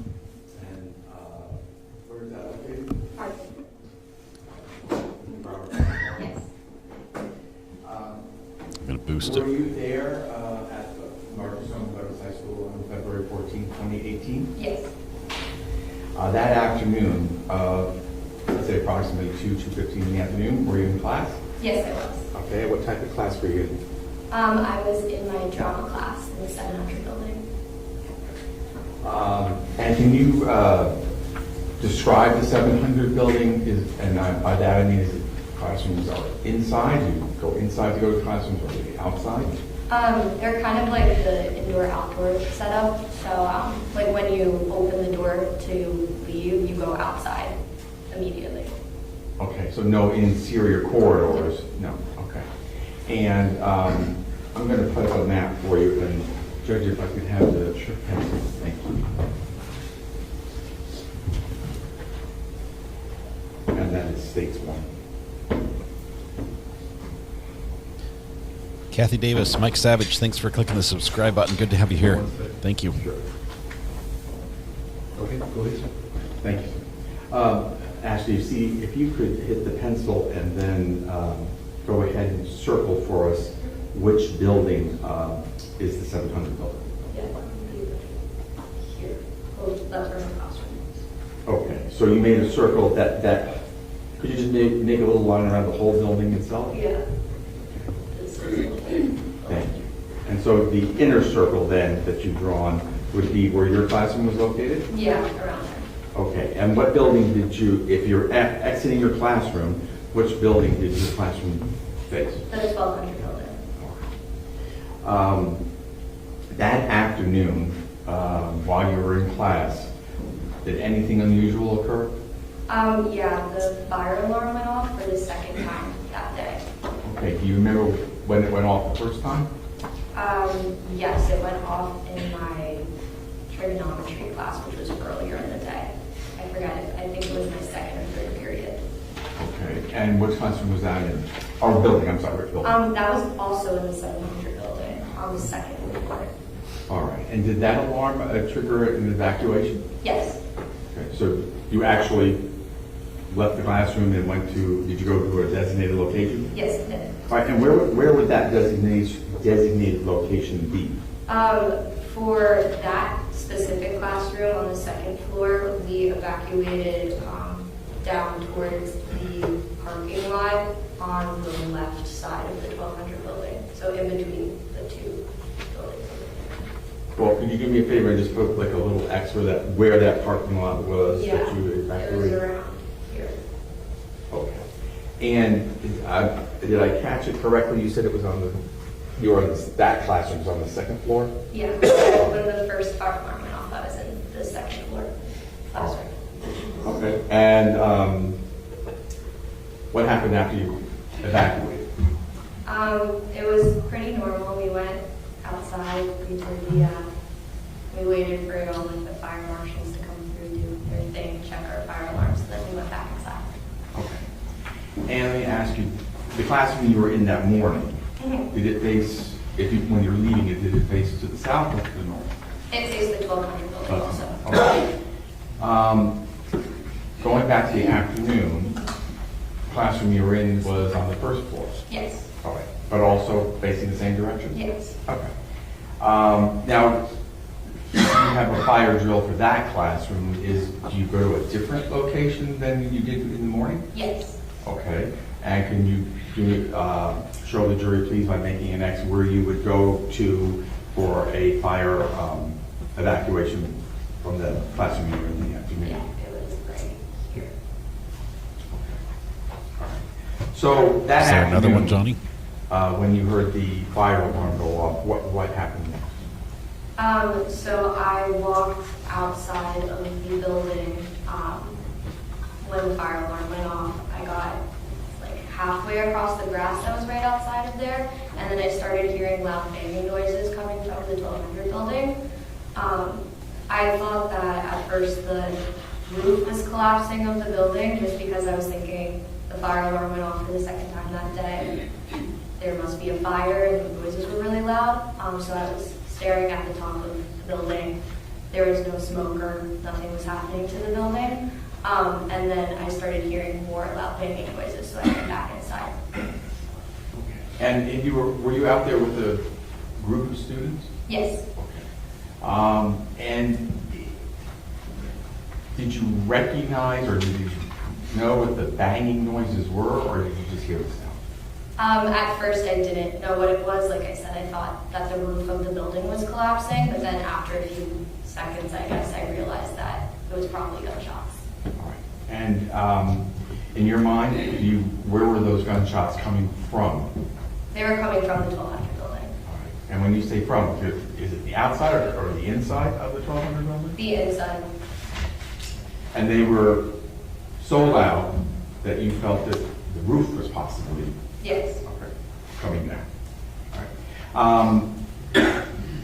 And if we can, you drew the two circles for us. Mm-hmm. So could you just maybe make a little dot inside those, whatever circle you feel is appropriate, where you were when you thought you heard those sounds and you thought maybe the building's roof was coming down? Sure. I know it's a little crowded, but Kind of goes about. so right about on that Right there. inner circle? Yes. Okay. All right. And directly across from 1200? Yes. Correct? Okay. You hear the sounds. What happens next? When I started hearing the banging, it was clear that there was some kind of danger coming from there, so I ran back into my room in the 700 building, and I went into a closet. And did the other students who were outside with you at the time, what did they do? They also ran back and hid in the same closet as me. All right. When you were in that closet, did you hear any further noise?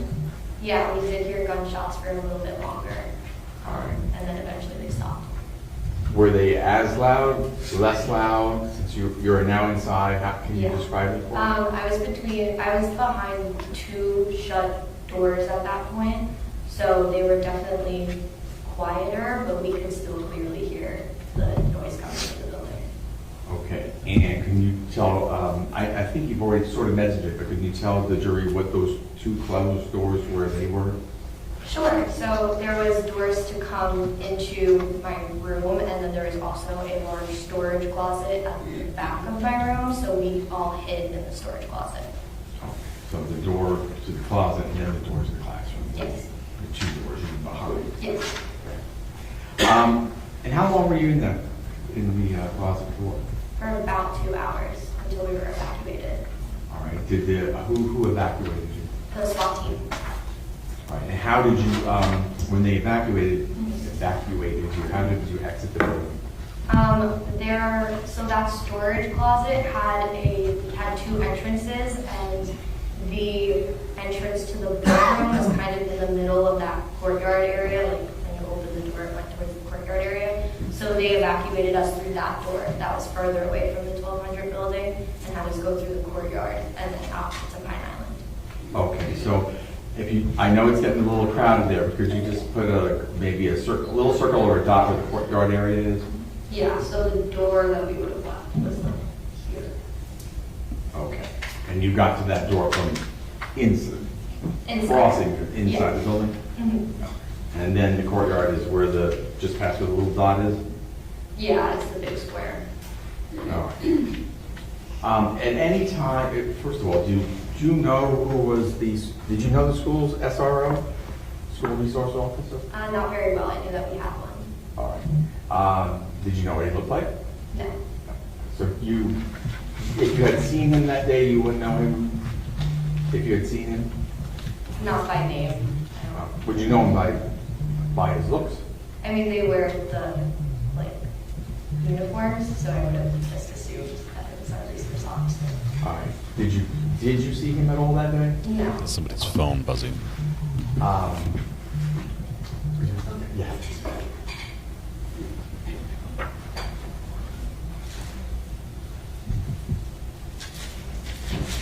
Thank you, Anne.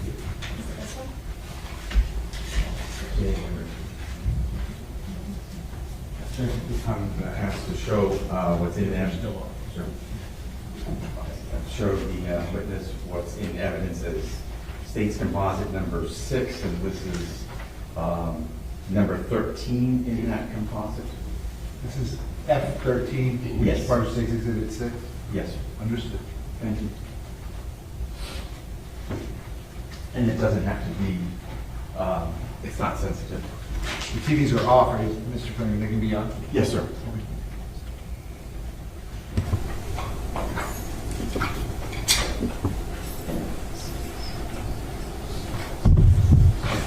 Can you see the video? Yes. Oh. Playing with the audio. Right channel's gone completely right now. I read it.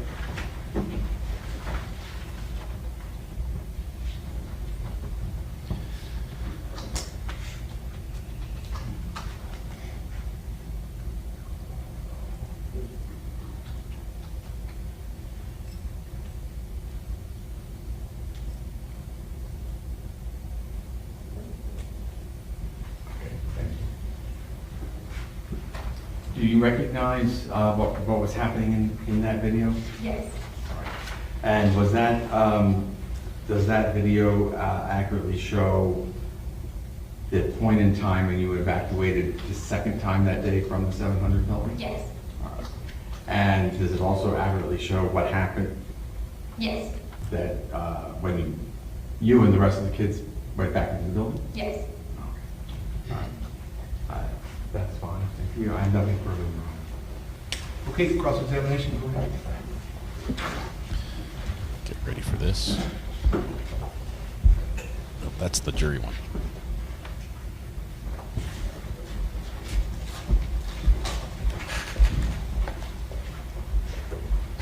This is the sustained objection counter. Great to see you again. We met during a deposition, correct? Yes. You remember I asked you some questions under oath and a court reporter was present? Yes. Remember that? Okay. I treated you fairly, right? Yes. Good. Okay. First of all, congratulations on your graduation. Thank you. At the time, you were in 11th grade on the day of the shooting, correct? Yes. And you had production for theater. You were working on something, right? Yeah, we're working on a play. Right. This was a large class, I was told, right? Yes, there's about 60 kids in the class. Okay. And the teacher of the class was Melody Hertzfield, correct? Yeah, Melody Hertzfeld. Okay. And she's the drama teacher there, right? Yes. Theater teacher? Okay. And you were in her class, which is in the 700 building, correct? Yes. And that's the building right across from the 1200 building. Yes. And the fire alarm went off for the second time that day. Yes. First time was earlier, and that was like a fire drill, right? Yes. So my guess is it went off the second time. You all did not think that it was something real, right? We felt that it was weird that it was going off for a second time. Got it. And so how would you describe the volume of that fire alarm? It was a typical fire alarm, so enough to get your attention to leave the building. Would you use the words super loud? It was loud, yes. Okay. And when you hear the loud noises, you initially were not sure that they were gunshots, correct? Not at first. In fact, it sounded like something that was exploding or collapsing somewhere, correct? Correct, yes. And when you hear the first shots and then the secondary shots, your testimony is that my client was on a golf cart headed in your direction, correct? Correct. He wasn't standing next to you when this took place, correct? No, not directly next to me. You didn't see any broken windows from any bullet holes or anything like that, correct? No. Nor did you see any smoke coming out of the 1200 building, correct? No. You didn't see anyone who had been shot from where you were standing, correct? No. In fact, when you look into the building, let's say you look at the first, second floor, third floor windows, you can't see in to see the carnage that was created by Nicholas Cruz, correct? No.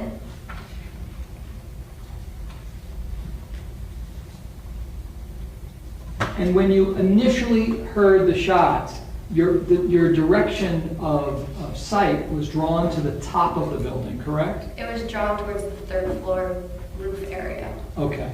And your testimony, if I heard correctly, was that you initially thought, hey, maybe the roof was collapsing, correct? Yes, because it sounded like the noise was coming from the top of the building. Got it.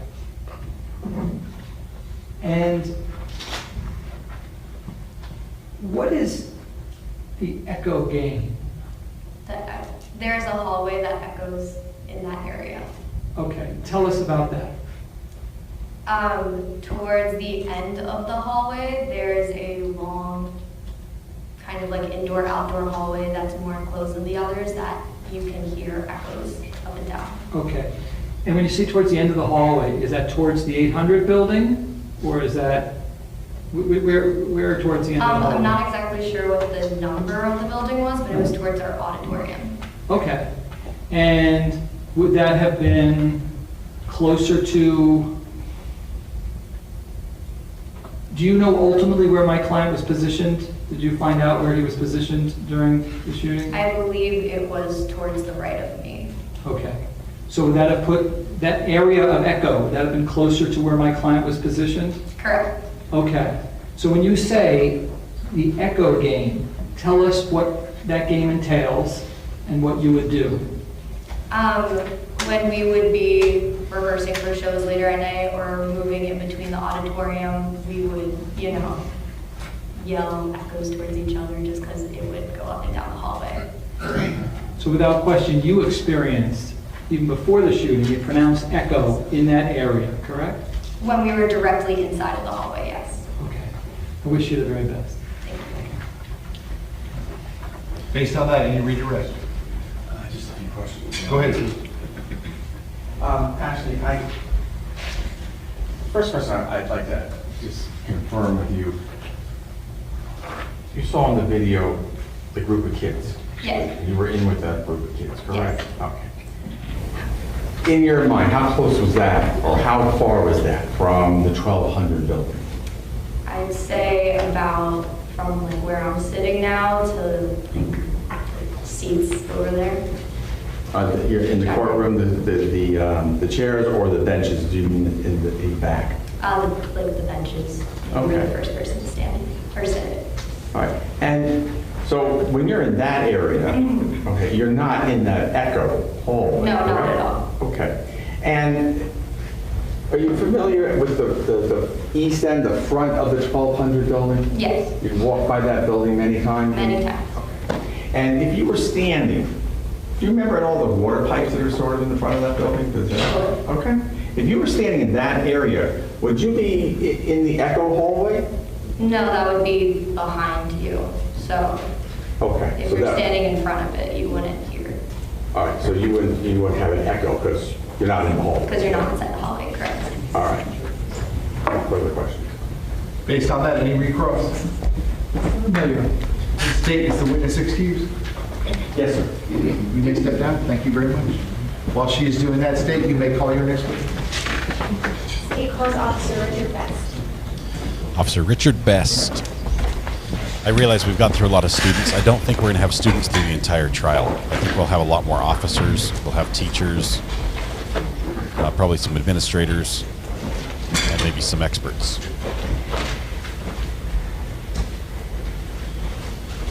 So they keep messing with the audio. I've switched over to the other feed, which I can put mono running through my computer, just so we get both ears.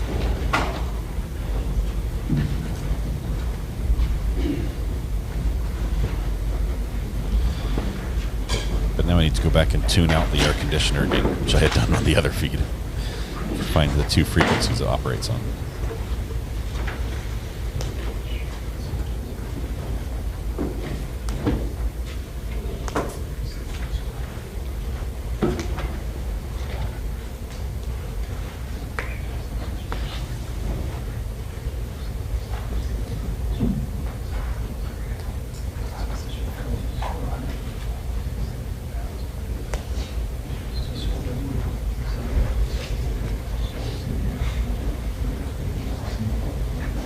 Sir, if I could have you come all the way up here to the witness stand, please. Once you reach it, before you have a seat, you just stop and look at me. Raise your right hand. You swear to tell the truth, whole truth, nothing but the truth? I do. Okay, please be seated. And once you are seated, if I can get you to scoot that chair all the way up as far as it will go. Yes, Can you please state your full name and spell your full name? Richard Best, R-I-C-H-A-R-D, Best, B-E-S-T. Ms. Gomes, you may inquire. Thank you. Good afternoon, or is it still good morning? I'm not sure. What time is it? Good morning. Could you please introduce yourself to the jury and tell them where you currently work? Good morning. My name is Richard Best. I'm currently an active member of the United States Coast Guard. And are you currently on a specific assignment? Or are you here with permission? Yes. I'm currently deployed for active duty, and I received permission to have my attendance present here today. Can you give members of the jury a little bit of a background on your professional career in law enforcement and in the military? Certainly. Back in 2007, I was hired by the Las Vegas Metropolitan Police Department in Nevada. That was a I was peek a behind the police curtain. officer out there.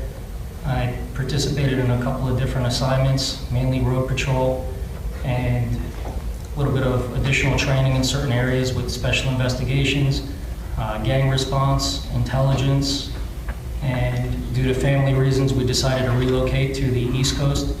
I relocated to South Florida, and I got hired by the Coral Springs Police Department in early 2013. I was a police officer with the city of Coral Springs for about 10 years. Worked as a patrol officer, field training officer, training newer officers, member of the department's honor guard, critical incident stress debriefing team, civil unrest and tactical support unit, and participated in various other training programs for the betterment of the agency. I enlisted in the United States Coast Guard in 2018 as a reservist, and I was a maritime enforcement specialist, stationed out of Lake Worth Inlet, Riviera Beach. Fulfilled my obligation with the Coast Guard, simultaneously working as a police officer. And with the Coast Guard, I was a maritime enforcement specialist with law enforcement functions on the water until last summer when I commissioned as an officer within the United States Coast Guard. I was assigned to Sector Miami.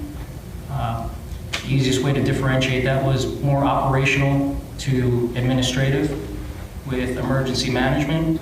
And then in October, I was tasked with fulfilling a temporary critical fill to support families of Coast Guard members who are sick, injured, deceased, and ensure veterans get the proper benefits they're entitled to regarding military funeral honors.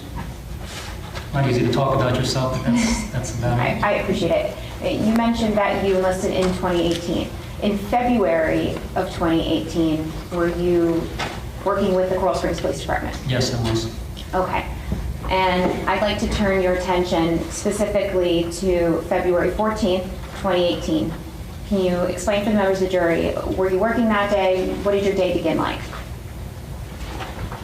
I believe I was working they called it a mic shift. It was to support with, due to staffing issues and high calls for service, they assigned several officers to more or less work the busiest time to supplement the regular calls for service, the officers taking the reports and everything. So it was either 2 p.m. to midnight or 12 p.m. to 10 p.m. and it was the beginning of that shift. At approximately 2:20 in the afternoon, did you receive a call out? I did. Explain what happened. I was in the report writing room at the police department on Coral Springs Drive with a couple of other officers, and we heard Sergeant Bill Reed on the radio ask dispatch if there was shots fired at Marjorie Stoneman Douglas High School. Dispatch said they were receiving a lot of calls, and it was just instinctive. Everybody got up, and everybody ran to the parking lot, and we all drove together. Do you recall where you arrived, like where on campus you pulled your vehicle up? Yeah, absolutely. We drove straight down Coral Springs Drive north. It turns into Pine Island. We crossed underneath the Sawgrass Expressway, and there was a caravan of cars. I made my first entrance, my first left turn in the southeast corner of the parking lot. It may be, I don't know if it's a faculty lot or whatnot, but we all just parked as close to the building as possible. That's the location. When you got out of your vehicle, where did you run towards? The building. And when you say the building, do you mean building 1200? Yes. As you're running towards building 1200, who do you see? What happens? There was a lot of us. I followed Sergeant Bruce Kozlowski from the vehicle, and we ran north along the side, and Sergeant Kozlowski was telling other officers to stop at doors along the way as we were making our way to the north end of the school. We knew that the building 1200 was the far north end, but Sergeant Kozlowski did not want any shooter or shooters to go past us and out and get away, so he had officers stop along the way. We got to the north part of the parking lot, and Sergeant Kozlowski, myself, there may have been more. We rallied up with Officer Tim Burton, who was just arriving in his car. Now, you mentioned that you were concerned that there may have been still the shooter on campus. Is that correct? And we had every bit of thinking that he was actively there. So when you're running towards the building, do you believe that you may encounter the shooter? Yes, I was fully prepared to be shot at, unfortunately. And while you're running, do you hear any gunshots? We did not. And how does the fact that you don't hear gunshots alter, if at all, the way that you're moving through that campus?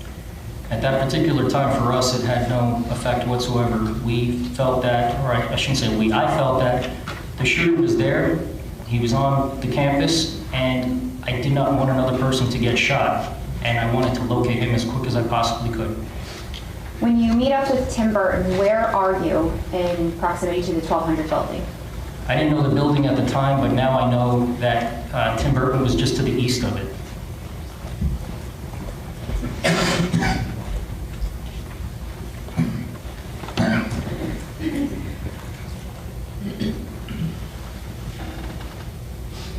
Give you a moment to orient yourself with this map.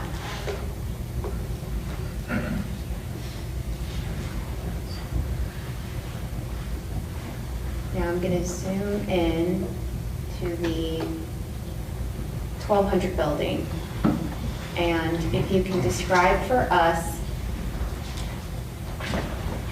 where in between the 700 building and the 1200 building you arrived? If you're looking at the P in Pine Island, I'm sorry, sir. Ms. Gomes, you want him to use the annotator? Yes, please. Okay, give me 1 second. And is it blurry for you? no, I can see it just fine.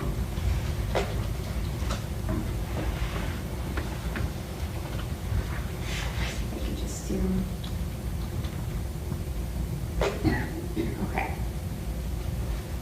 Go ahead. And I selected the marker for you, so you should be able to mark the screen.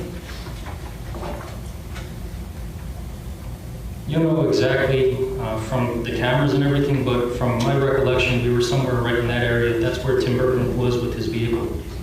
Okay. And when you saw Tim Burton, what was he doing? And who is Tim Burton? I apologize. A Coral Springs police officer. And what was he doing? It happened really quickly. I believe he had just gotten out of his vehicle, and we were just out loud moving forward. It was just forward momentum. What happens when you move past Tim Burton? Where do you go next? All of us immediately located the one deputy standing. Do you want me to touch where that was? Yes, please. Where was that deputy standing? Right in this area over here. So when we arrived, we saw the one deputy, and then we saw the building, and we made the decision. Sergeant Kozlowski and Tim Burton said somebody needs to get with that deputy so we can communicate. Was that deputy Scot Peterson the defendant in this case? Yes. Why was it important to get with the defendant? We figured that he's already on the campus, and we know that our agencies had 2 separate radio channels. We knew that they were not patched at the same time, and the fear was there was just multiple layers of information, and it would be better to get additional information live from somebody that's already there. Was in that moment the defendant the real-time information that you were seeking? Yes. When you walked towards the defendant, describe for the jury what he was doing, if anything. Well, I ran towards him very quickly. And why did you run quickly? I regretted it at the time, but we made the decision that somebody needed to get with him, and if you look at the building, we thought that the shooter was there, and once I took a few steps forward, I realized that I was like a sitting duck. It was a very bad tactical decision because he had higher ground, the shooter, and he could have picked me off very easily, and I would not have even been able to know where the shots were coming from specifically. But I ran, I got with the deputy pretty quickly. In that situation where you're exposed, would the position that, is it, how do you say his name, Kozlowski? Kozlowski. Kozlowski. Was Kozlowski in a safer position in that moment? Nobody was really in a safe position. It was just very fluid. As soon as we saw Officer Burton, it's not like he was standing doing nothing by the car. He presumably, it looked like he had just gotten out of the car, and we were trying to go forward. So when you approach the defendant, and do you see the man that you approached in the courtroom today? I do. Okay, can you please identify him by an article of clothing? He's wearing looks like a bluish suit jacket and a blue tie. Okay, can I let the record reflect the in-court identification? The record shall so reflect. You may proceed. Thank you. And so you run up to the defendant and describe for the jury what happens next. I literally said, "Hey brother, what do we got?" And he said, "Shots fired, 2nd or 3rd floor." And he was standing there looking at the building in front of us, the 1200 building. And I don't think I used the radio. There was a lot of radio traffic. And I just remember yelling out, "Shots fired, 2nd or 3rd floor." And that was directed towards Sergeant Kozlowski, Officer Burton. And there were definitely other officers there. I don't recall specifically other than Officer Whittington and Officer Carvalho, but there were more officers there. When the defendant said shots fired, 2nd or 3rd floor, was it obvious that he meant inside the 1200 building? Yes. After the defendant told you where the shots were coming from, what did you do next? There was radio traffic between a lot of people, but mainly Sergeant Kozlowski and Sergeant Mazzi. Sergeant Mazzi's team of officers was on the opposite side. So, like here, for example, that's the west side. there was a group of officers over there, and then Sergeant Kozowski and these officers went over here, which is the east side. And there was a lot of just yelling back and forth. The fear was you never want to have law enforcement go into two opposite sides where they could potentially shoot each other. So there was a lot of specific intended communication. Knowing that there was enough people on both sides, presuming that there was other people on the north side, which is over here, I stayed with Deputy Peterson briefly, and my thinking was, if any of these officers approach the shooter, if he jumps out of the window or if he comes this way to run, I am going to tackle him, I'm going to get him, I'm going to engage him. So while you were standing at that location, were you making observations of what the other officers were doing? Absolutely. At some point, did you make the decision to no longer stand where you were standing? Yes. Explain to the jury why you made that decision to move away from the position that you and Deputy Peterson were standing. It's twofold. First, hearing the radio traffic back and forth, knowing that it's a 3-story building and it was clear that the first floor was cleared. Officers were making their way through the second floor and the third floor. And I just figured at that point, I'm not doing anything over here. It didn't make sense to me to stay over there. I figured if he was going to jump out, it would have already happened. And then the second part of it was, I don't remember where I got this information from, but I specifically remember hearing the shooter's on the third floor making his way down to the second floor with a gas mask. And having never been in the building before, I presume that there's a stairwell on the east side and the west side. I ran to the closest one, positioned myself in the stairwell. I met up with Officer Capri, who joined me, and we stood there holding our rifle up. And it felt like a really long time, but it probably wasn't. And we were just waiting and waiting and waiting for the shooter to come down from the third floor to the second floor. And I 1000% believed it was going to be him or me or him or Officer Capri. There's no way that somebody was going to do what we knew took place without a shooting going back and forth. When you ran towards that building, you said you didn't know the layout perfectly, but you wanted to get towards the stairwell. How important was it in that moment to have someone who understood the layout of that building relay that information to you? I mean, it would have definitely helped out a lot, but at the same time, in this kind of situation, time is of the essence. You don't even have time to sit here and, draw out a map and ask somebody for guidance. It's almost, if this is your first time in the courtroom, you pop open the door and you look in the back, you look to the walls, you look around, you're assessing as you go. You have to move fast in these. In that moment that you made the decision to leave that position and to run towards that building to confront the shooter, did Deputy Peterson come with you? No. Did he remain standing in his position? I don't recall where he stood, but I remember when I came back out a significant time after, he was still there. So for the entire time that you were inside that building and then exited that building, he remained in the exact same position? Yes. When you entered the stairwell, describe for the members of the jury what that looks like when there's officers kind of taking tactical positions in the stairwell. There was so much going on. There were people, there was other agencies from the Broward County Sheriff's Office. I remember, I believe Hollywood SWAT, Miramar. There was just so many different agencies and so many different officers brushing in, going past us, going all different ways. But to answer the question from a tactical standpoint, I stood with my rifle. I had an assignment. A lot of times with law enforcement, we look at these as problems, to solve a problem. So my problem was, I'm in the stairwell. I think the shooter's going to come down. That's my job. I have to trust the people behind me to my left and to my right to do their job. I knew that there was somebody else looking down the hallway. I knew that there were other officers on the second floor clearing classrooms, clearing buildings, doing things of that nature. You can't really focus too much on everybody else's tactical assignments. You have to trust your team and trust the training of the other officers and the other agencies. Did everybody kind of find a job and do it? Yes. And all these different agencies, different radios, everybody was able to kind of work together? Yes. As you stand there with the rifle pointed, did the shooter ever come down? No. Explain for the members of the jury what happened next.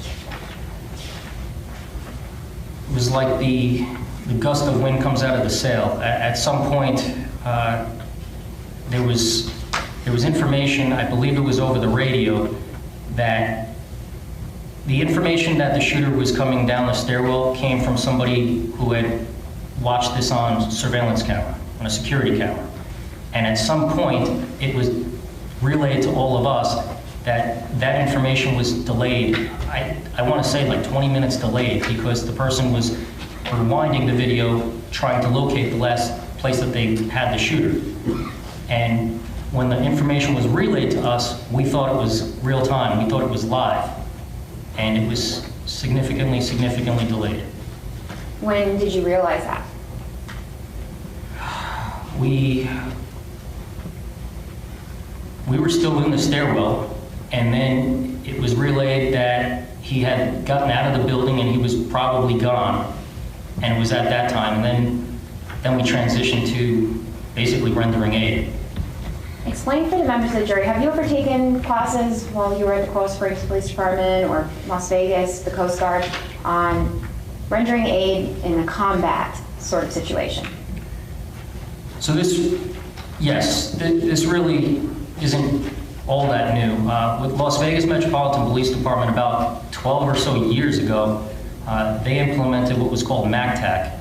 Everything has an acronym in law enforcement and military. It's multi-assault, counterterrorism, action capabilities, or something along those lines. But the thought process in Las Vegas was, if you're responding to a hotel or a casino or a high-value location and you're a lone officer, you have got to stop an attack, possibly a terrorist attack.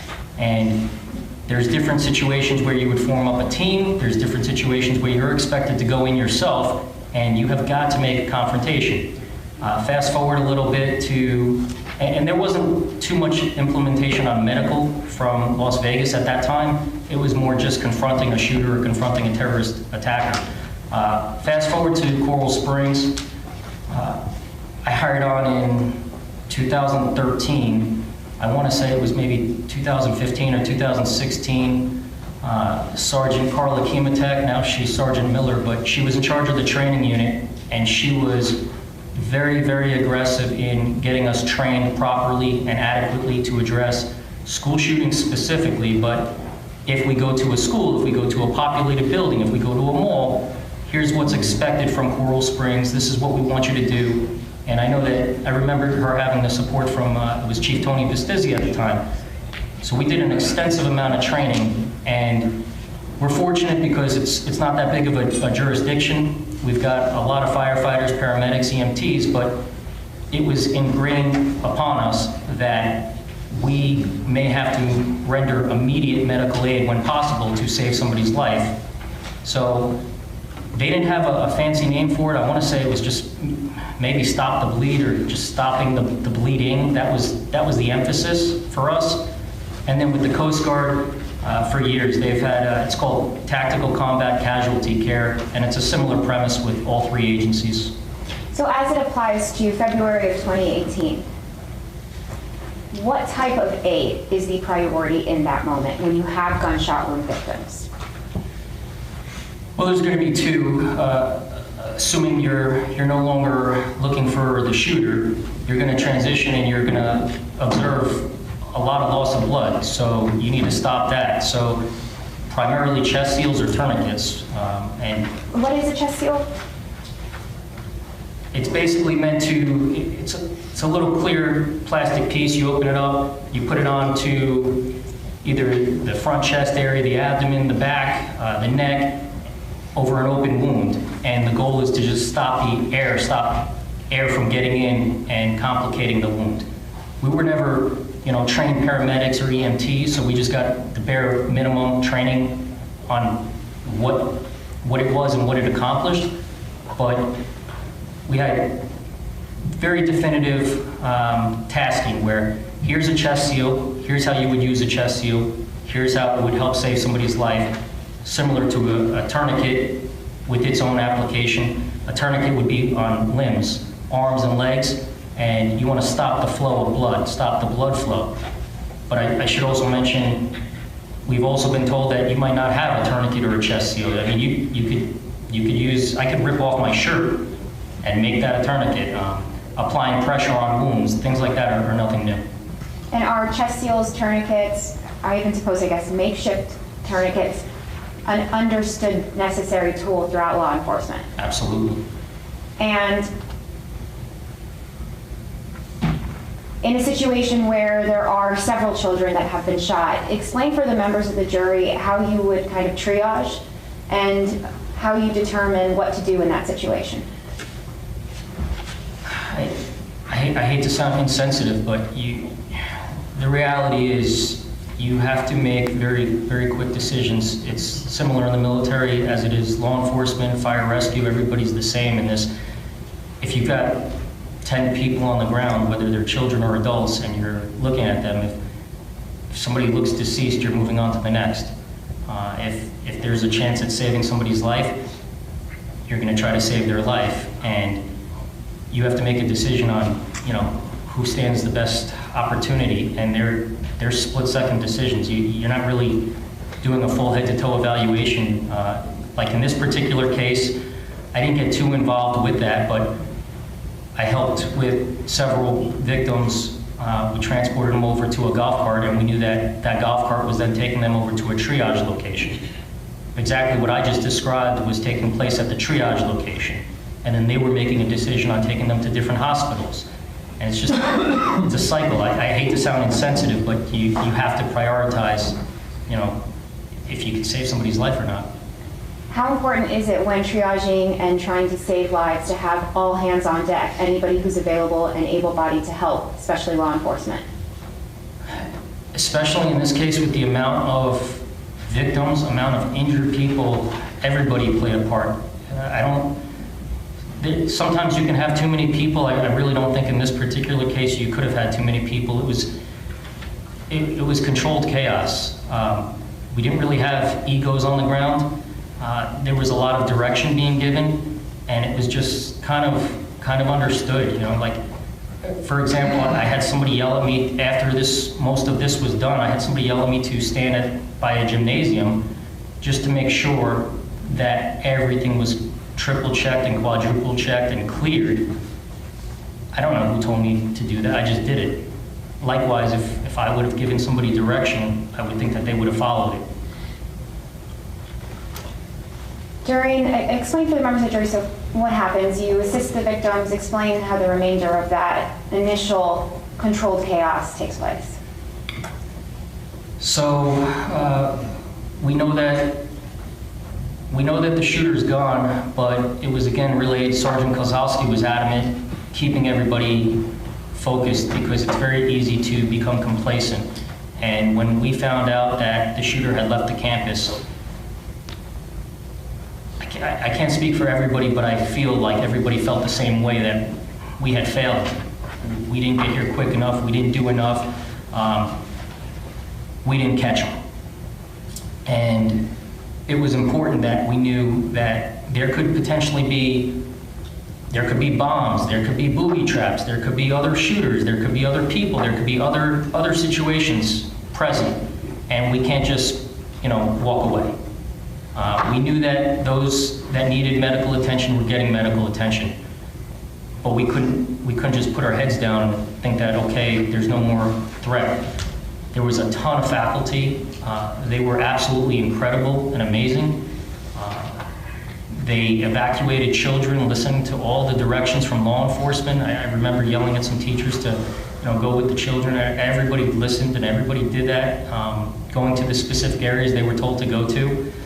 And then we remained over there for quite a long time.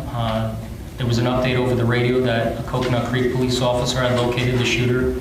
He was taken into custody in a residential area not too far from the school.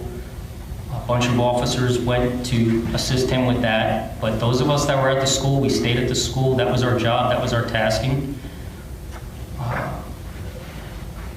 bunch of politicians showed up, a bunch of cameras were there, command staff, mobile command posts, and then multiple SWAT teams methodically cleared the buildings. I was happy to see them do that because they have a lot more training in building clearing, so they can definitely do it a lot better than most normal road patrol officers. And at some point, it was just deemed that, okay, this building is safe. I don't remember what time that was. It seemed like a long time, but then I returned back to the Emergency Operations Center at the Coral Springs Police Department. Was it evening time by the time this was all over? Yes. You just explained that SWAT has more experience in clearing buildings. Can you explain for the members of the jury the difference between clearing a building once there's no shooter and how to respond when there is a live shooter?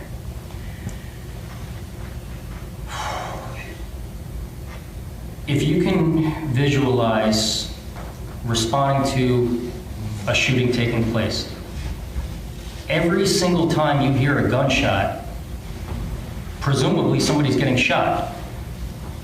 Every gunshot, it might not necessarily kill somebody, but at the same time it can. So if you're responding to a shooting taking place and you hear gunshots going off, you can very reasonably feel like every single time there's a gunshot, somebody's life is being taken, somebody's being killed, somebody is now dead. I don't know how else to visually explain or describe that, but that's why after Columbine, there's this huge push on law enforcement across the country to adapt this response. It's not that I as one police officer want to ever go into that situation by myself, but that's the understanding. I mean, you sign up to do this job and that's it. To answer your question further, I remember the second part. With SWAT methodically clearing a building, if there is no shooting taking place, from a road patrol perspective, I received training, but it's not consistent training with building clearing. The SWAT team, they train usually once or twice every single month, and that's their bread and butter. It's like telling a cook how to make a meal. I mean, that's all they do. So they know how to do it safely, quickly, efficiently. They have more protection, greater weapons, etc. But going back to that day when we felt that the shooter or shooters were no longer present, it was great to have trained SWAT officers from multiple agencies conducting the building clearing because they're going to be very methodical. They're going to know the hard corners, what to look for, avenues of escape, things like that. And if you wanted a bunch of patrol officers to do it, it would take us far longer, it wouldn't be as safe, and it wouldn't be as effective. Is it necessary to have SWAT in order to enter a building to confront a shooter? No, absolutely not. I mean, to the contrary, that's what happened with Columbine. That's what changed. It used to be understood that you would set up a perimeter around the school or the building and you'd wait for SWAT for the reasons I just described. But it's understood that the longer you wait, the more damage is being done, the more people are being harmed or killed. Would you, in a situation where there are gunshots going, that active stimulus, ever order officers to stay 500 feet back? Ever. Why not? I would be asking the complete opposite. I would be saying, I'm running into this building on the east side, here's where shots are fired, or I'm running in from the north or running in from the west. I would be telling them where I'm going, counting on, at some point, engaging a shooter and having backup as soon as I could possibly get it. And on February 14th, if there had been gunshots going, even if you had been told to stay 500 feet back, what would you have done? I wouldn't have listened to the order. I would have taken the discipline or taken the hit. It's hard to put yourself in other people's shoes, so I'm not going to speculate on other people. I see things all the time in law enforcement that I don't agree with, and I say, why didn't they stand up, or why didn't they do this, or why didn't they do that? I can only answer for me personally. And me personally, if I hear shots being fired, you have to go in, you have to stop the threat. People are more than likely being shot or killed, and statistically speaking, it's about 100% guaranteed that when an active shooter is confronted, the threat stops. Something changes. Either they stop shooting, they surrender, they give in, they're killed. Something changes, but they cannot go unchallenged.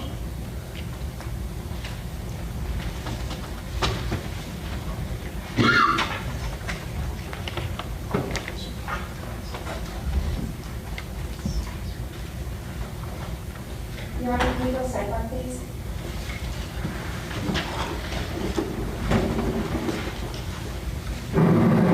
Okay, we've got some audio coming in here. I'll turn that off for a second. This is some strong testimony. Pretty much everything he's saying is at the crux of the state's case, saying this is what we should do as officers. This is how we should have handled, how I handled it. This is what other people, I expect other people to do. And I can't be in his mind. He's not saying that Scot Peterson failed, but he's saying this is what I did and what other people should do. Ladies and gentlemen, we're going to press pause on the direct examination of the witness at this point. I'm going to send you to lunch, and we're going to pick it up after the lunch break. Same admonition as always. Please do not discuss the facts of the case, the evidence, the witnesses, or the testimony amongst yourselves or anyone else until we reach the end of the trial. I'll tell you when that is. I hope you all have a nice lunch break. If you leave the notepads and the envelopes in your chairs, they will be waiting for you when you come back. I'm going to ask you to please be back at the jury room. Let's call it 1:40 p.m. 1:40 p.m. Have a nice lunch. Okay, 1:40. We've got a minute or an hour and 5 minutes roughly. WFO Carter 84. Thank you very much for the super sticker. Thank you, my friend.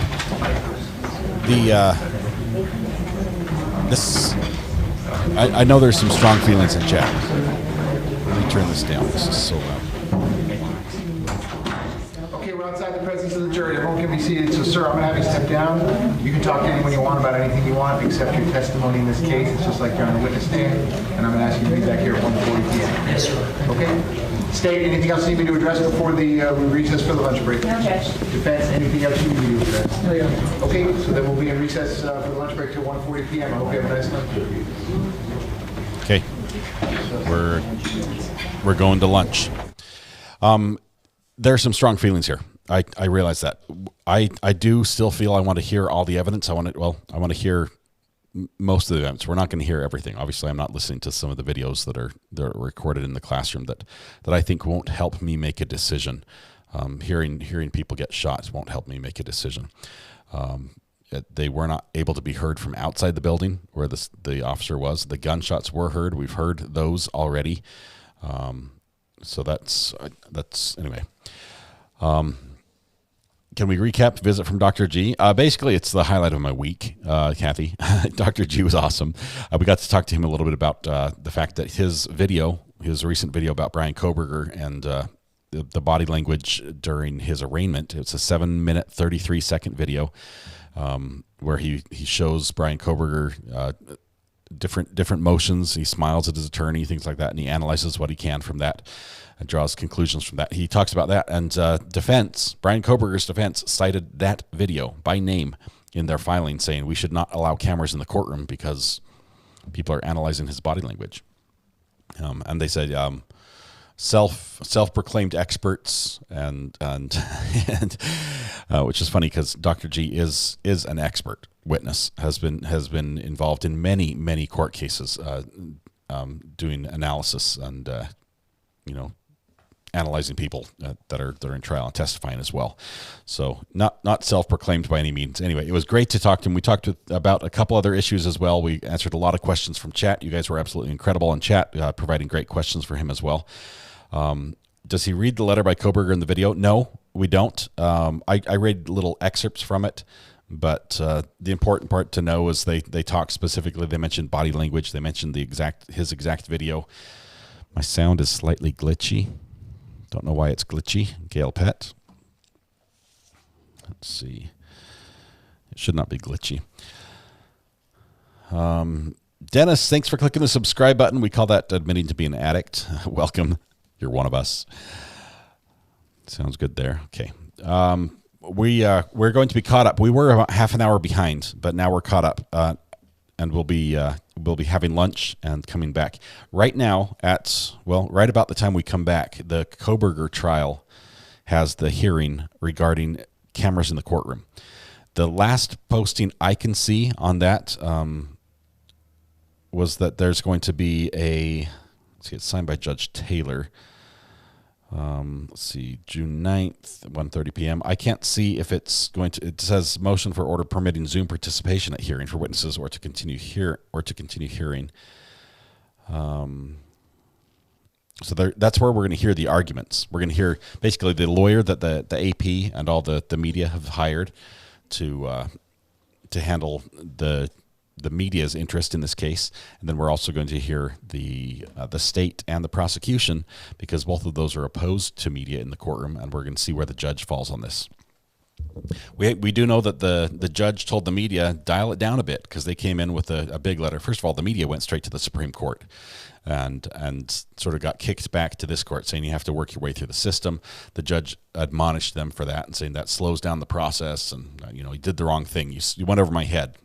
Bad people, and so they wrote their motion for this in the court for this judge, and the judge reviewed that and said, hey, you need to dial back your rhetoric in this one. You're talking end of the world type scenarios as far as this is concerned. You need to step it back a bit. So I believe they have. Koberger, on his defense, I think went the other direction, even going so far as to accuse the judge of not being able to be impartial because of media coverage. So I think that we're going to see the pendulum swing, and it's going to land somewhere in the middle. I hope that involves, wherever it lands, gives us access to live courtroom video, even if it's restricted for different things, or the court can control the mannerisms and where the camera's looking. I think being able to follow this live is very important. On a big trial, it's very, very difficult to follow this delayed, like Lori Vallow. You can ask Brandy about that one. She did a great job with it, but it's difficult to have audio at the end of the day, audio only, and follow a trial. Let's see. Cutting in and out, maybe it's you. Gail, it might just be you. Have you received your live view yet? Sharon, I got notification it shipped yesterday, and it will be here hours before I leave to go camping. So my live view is en route, and then I'll be able to make this little fun screensaver. It will also allow me to be at court where I have Media Pass and be able to transmit my own signal straight from the courtroom. Let's see. Lunchtime court back at 1:40 Eastern. Yes. We're going to come back probably about 1:30. Give us about 10 minutes before they start. Hope it lands somewhere in the middle. Suzanne, I agree. I think there is... The defendant does have an interest as well. The right to a fair trial is... I am all for that. I'm all for that. As a matter of fact, I don't think I could be more of a proponent of justice and it being fair. If it's not fair, it's not justice. But there's also a right to the media to have access. That First Amendment, the media rights in this country they run deep in our veins, and once we exclude them and say, we're going to operate in a shadow, in a closet here, so no one else can see what we do, no good thing happens there. It's not good. Are we going camping with you? Yes, I'm inviting you all along with me virtually. I might do a live stream from the beach. I think there's a day I think it's going to be Wilmington. Might do a live stream from the beach. That would be fun. Let's see. I think Tuesday is a beach day. I'll have to remember. We'll have to look at the schedule. This is the first case where I'm undecided. Tracy, this is a tough issue. It really is. We sit there, we look at all the damage that was done in this shooting, and we're mortified. It offends our souls. Okay, you can't look at that and say, it happens. Seriously, this is awful. And we're hearing these facts right now, and then we're looking at these charges and saying, but is it right to charge this officer for not stopping it? And I'll need more information I'll need more information. I think we'll have to look at the contract that the sheriff's office had with the school that placed him at the school as a resource officer. We'll need to look at training. We're going to have to look at exactly what he did. We've heard a lot about what happened around him or out of his sight. But we need to hear more from, like what we heard from this last officer, about what he did. And honestly, there were things in the last testimony from Officer Best, who's now with the Coast Guard, that just didn't sit right with me. He said, I had an assignment. I was going to sit there with my gun, looking up the stairs, waiting to confront the shooter. That was a self-directed assignment. Nobody told him to go there. And looking at everything else they're talking about, the failures, the communication problems, even he was with Coral Springs Police Department. He had the radios where they had the information, where they were getting the 911 calls from people inside the classroom, reporting on where things were and what was happening in real time. The dispatch could pass that on to him, where Scot Peterson did not have that radio contact, did not have that communication at all. The radios were not patched together. So he hears something on the radio and takes action. Scot Peterson did not hear the same things. So I need to hear more of maybe some other sheriff's officers about what happened during that time. That will help as well. Let's see. Camping trip, so excited. Me too. It's going to be fun. I need more info. And Alley Cat, I realize all these charges are going to be a very tough thing for the state to prove, because you have to prove somebody knew something. And everything we've heard is that he didn't know something. And so they're saying, oh, you said you didn't know, and so we're going to charge you with perjury because we think you knew. I don't know. We've already heard from one witness who was up there at the same time, the officer who was out on the baseball field as a volunteer, watering the field down, because he's a big baseball fan, and his time off from work, he's manicuring the field. He's out there. He takes action. He's out there, and he hears the gunshots. He hears things going on, and kids go running right by him, and he does not see them. He's looking towards it. He does not see the kids that we see on the video. We know it happened. We can see him out there with the hose spraying. We can see the kids running. He has no recollection of that. And so just because we can say, hey, we saw it on the video, so you must have known, he didn't. He didn't know. How do we then say Scot Peterson knew or heard this or was aware of this in all this chaos? Were mistakes made? Definitely. By many people, yes. FBI, yes. The police dispatch should have been patched together, yes. The individual who was passing on the information, watching the video, it should have been very clear that this is 20 minutes old video. And we shouldn't be relaying something that happened nearly half an hour ago to police officers who are trying to respond in that moment. There are problems all over the place, but to pin it on one officer right now, I just can't say that this feels right yet. I'm not sure what he did was right, though. At the same moment, there could have been things, and maybe should be things that he did, but we'll have to hear some more information there. Okay. The gunshots are loud. The echo's an issue. The direction. It sounds like we're getting some testimony now that from the last witness that Scot Peterson specifically said second or third floor is where he thought things were coming from. That doesn't say to me that we know that the shooting was happening inside. It still could indicate that he thought the shots were coming from inside, going outside. I'm not sure. I'll be glamping while listening to RA Camping. Pampered Glamper, I'm my type of camping, just to give you a little insight. First of all, I'm taking half the stuff that's on this desk here with me. So it's going to be quite a trip. I'm loading my wife's new car, the Yukon, with all the gear. I've got probably close to $500 worth of battery packs just to run some of the equipment and cameras and things, the live streaming device. I'll have all sorts of that going. I've got charger cables coming out my ears. I may actually take a generator because I'm not sure if I'm going to have the power that I need there in the campsite to charge everything. And I'll be taking a big fan, an electric fan, because I need to stay cool. So yeah, it's got a little bit of glamping as well. All right, we're going to take lunch. There's some questions. How did he not help people? I need to hear more. I really need to hear more. Hippie Chick, I'm with you. I hear you guys.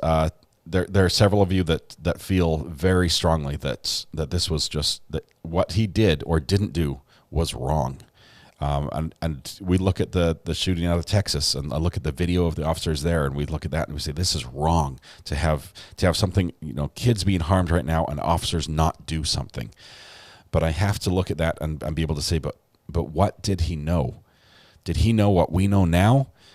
And as wrong as it may be, was he operating on some different ideas, like the SWAT teams were, thinking that they had a shooter with a gas mask coming down the stairway, which wasn't true, which wasn't happening. That, if that had occurred, it was 20 minutes ago, and he had actually left before they even pulled up. If he had made wrong conclusions and he honestly thought they were true, can we blame him for that, for guessing wrong in a chaotic situation? Chaotic. For some reason, that sounded weird when I said it. All right, who's the witness coming in after lunch? Gail, great question. After lunch, we're going to take a break from the prosecution's case, and they've allowed for a defense to present a witness of their own in the middle of prosecution. We've seen this a couple times before. So I don't know who the witness is, but it's one who will not be available later on in the trial when it's expected to be the prosecution's turn. Okay. I'm confused. How can one lone officer possibly expected to stop a shooter from shooting or killing anyone? Chris H., let me just tell you that the answer to that is they have found through just doing the numbers in shootings. Unfortunately, we have enough of them that we can do the numbers and figure out what happens. But when confronted with a threat, the shooter will often either stop or end it themselves. And you can imagine how they do that. But oftentimes these shooters are cowards themselves, and when they themselves feel threatened, it ends it. So either by surrendering or by other ways. I'll let your imagination run wild. I think there's a better case for Uvalde than this one. I agree. That one seemed more wrong to me. Just gut feel. I'd like to see you go metal detecting. Rochelle, I may be able to do that at the beach as well. Wilmington is not National Seashore, so that would be an option. We might do a little live metal detecting during the week. The problem I'm trying to figure out is I'm not taking this computer with me, and that's how I put chat on the screen. So I'm going to have to do everything on one computer and bring in video from my phone. I'm hoping it works as well as I'd planned. I'm hoping it won't be a disappointment to you all next week when we live stream remotely. Do we all think the judge seems biased in favor of prosecution? Miss Beasy, there have been a couple objections that were sustained that the state had made yesterday that I thought were in error. And it was interesting. I was watching the lawyer, Pete Tragos, and he mentioned the same thing. He's like, there were a couple that I think were wrong. And I think there were a couple today that were wrong as well. It's like, no, I think that the judge was wrong there. And if anything, that's just setting up for an appeal if this goes south for Scot Peterson. Will you be showing BK in court today? I can't see where this is going to be live. I see they have Zoom, but I don't know. Every other order has been that the Zoom cannot be live transmitted. And I believe until this hearing is over, that order won't change. So I don't think anyone will be able to show the BK hearing live.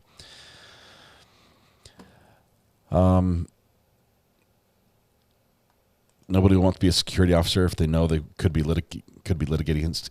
We already know that police officers do not have a legal responsibility to protect someone. They could see someone being whooped in front of them, and legally they don't have to jump in. Now, if that person was in their custody, but meaning they had handcuffs on them, and now somebody comes up and starts beating them up, the officer legally is required to protect.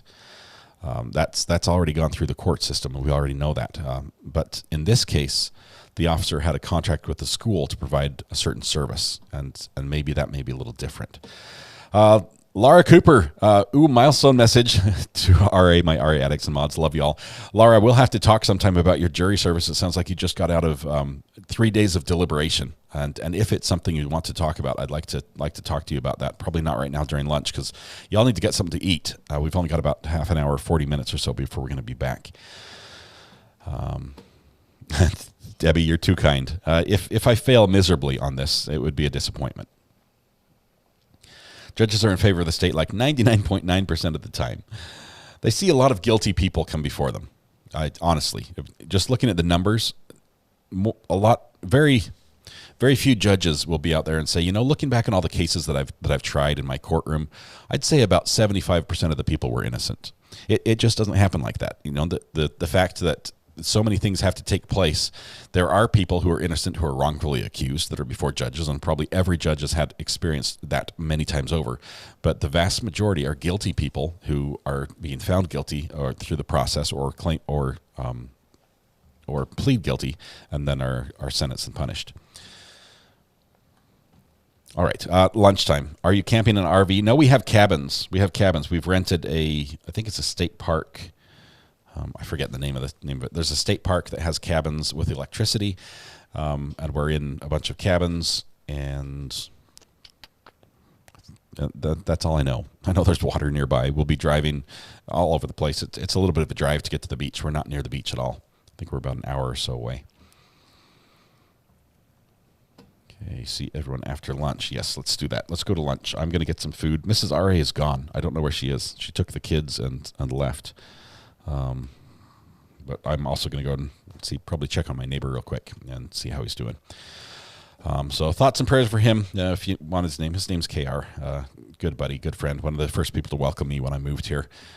It's like my kid's grandparents. He lost his wife this morning. It was expected after a long battle. He's the guy. KR is the guy, if you didn't know. KR is an amazing guy. But lost his wife this morning, and it was very expected, but also very sad. So got to be with him a little bit this morning and help out as the mortuary was there. So prayers for him would be appreciated. So thank you all. All right, we are going to go back. We're going to go to lunch. What time do we need to be back? Half an hour or so. Does that work? Is half an hour enough? Yeah, I'm going to scrounge for some food. It's going to be whatever's available in the refrigerator, I think, is what I'm going for. Thank you all. Tonight when you go home, please hug the people you love, smile at someone, make their day just a little bit better. Please stay safe till we go live again. About half an hour. Half an hour, we'll be back for the rest of the afternoon. We'll be up to speed, so we won't be behind anymore. Thank you all. We'll see you in a little bit. Bye.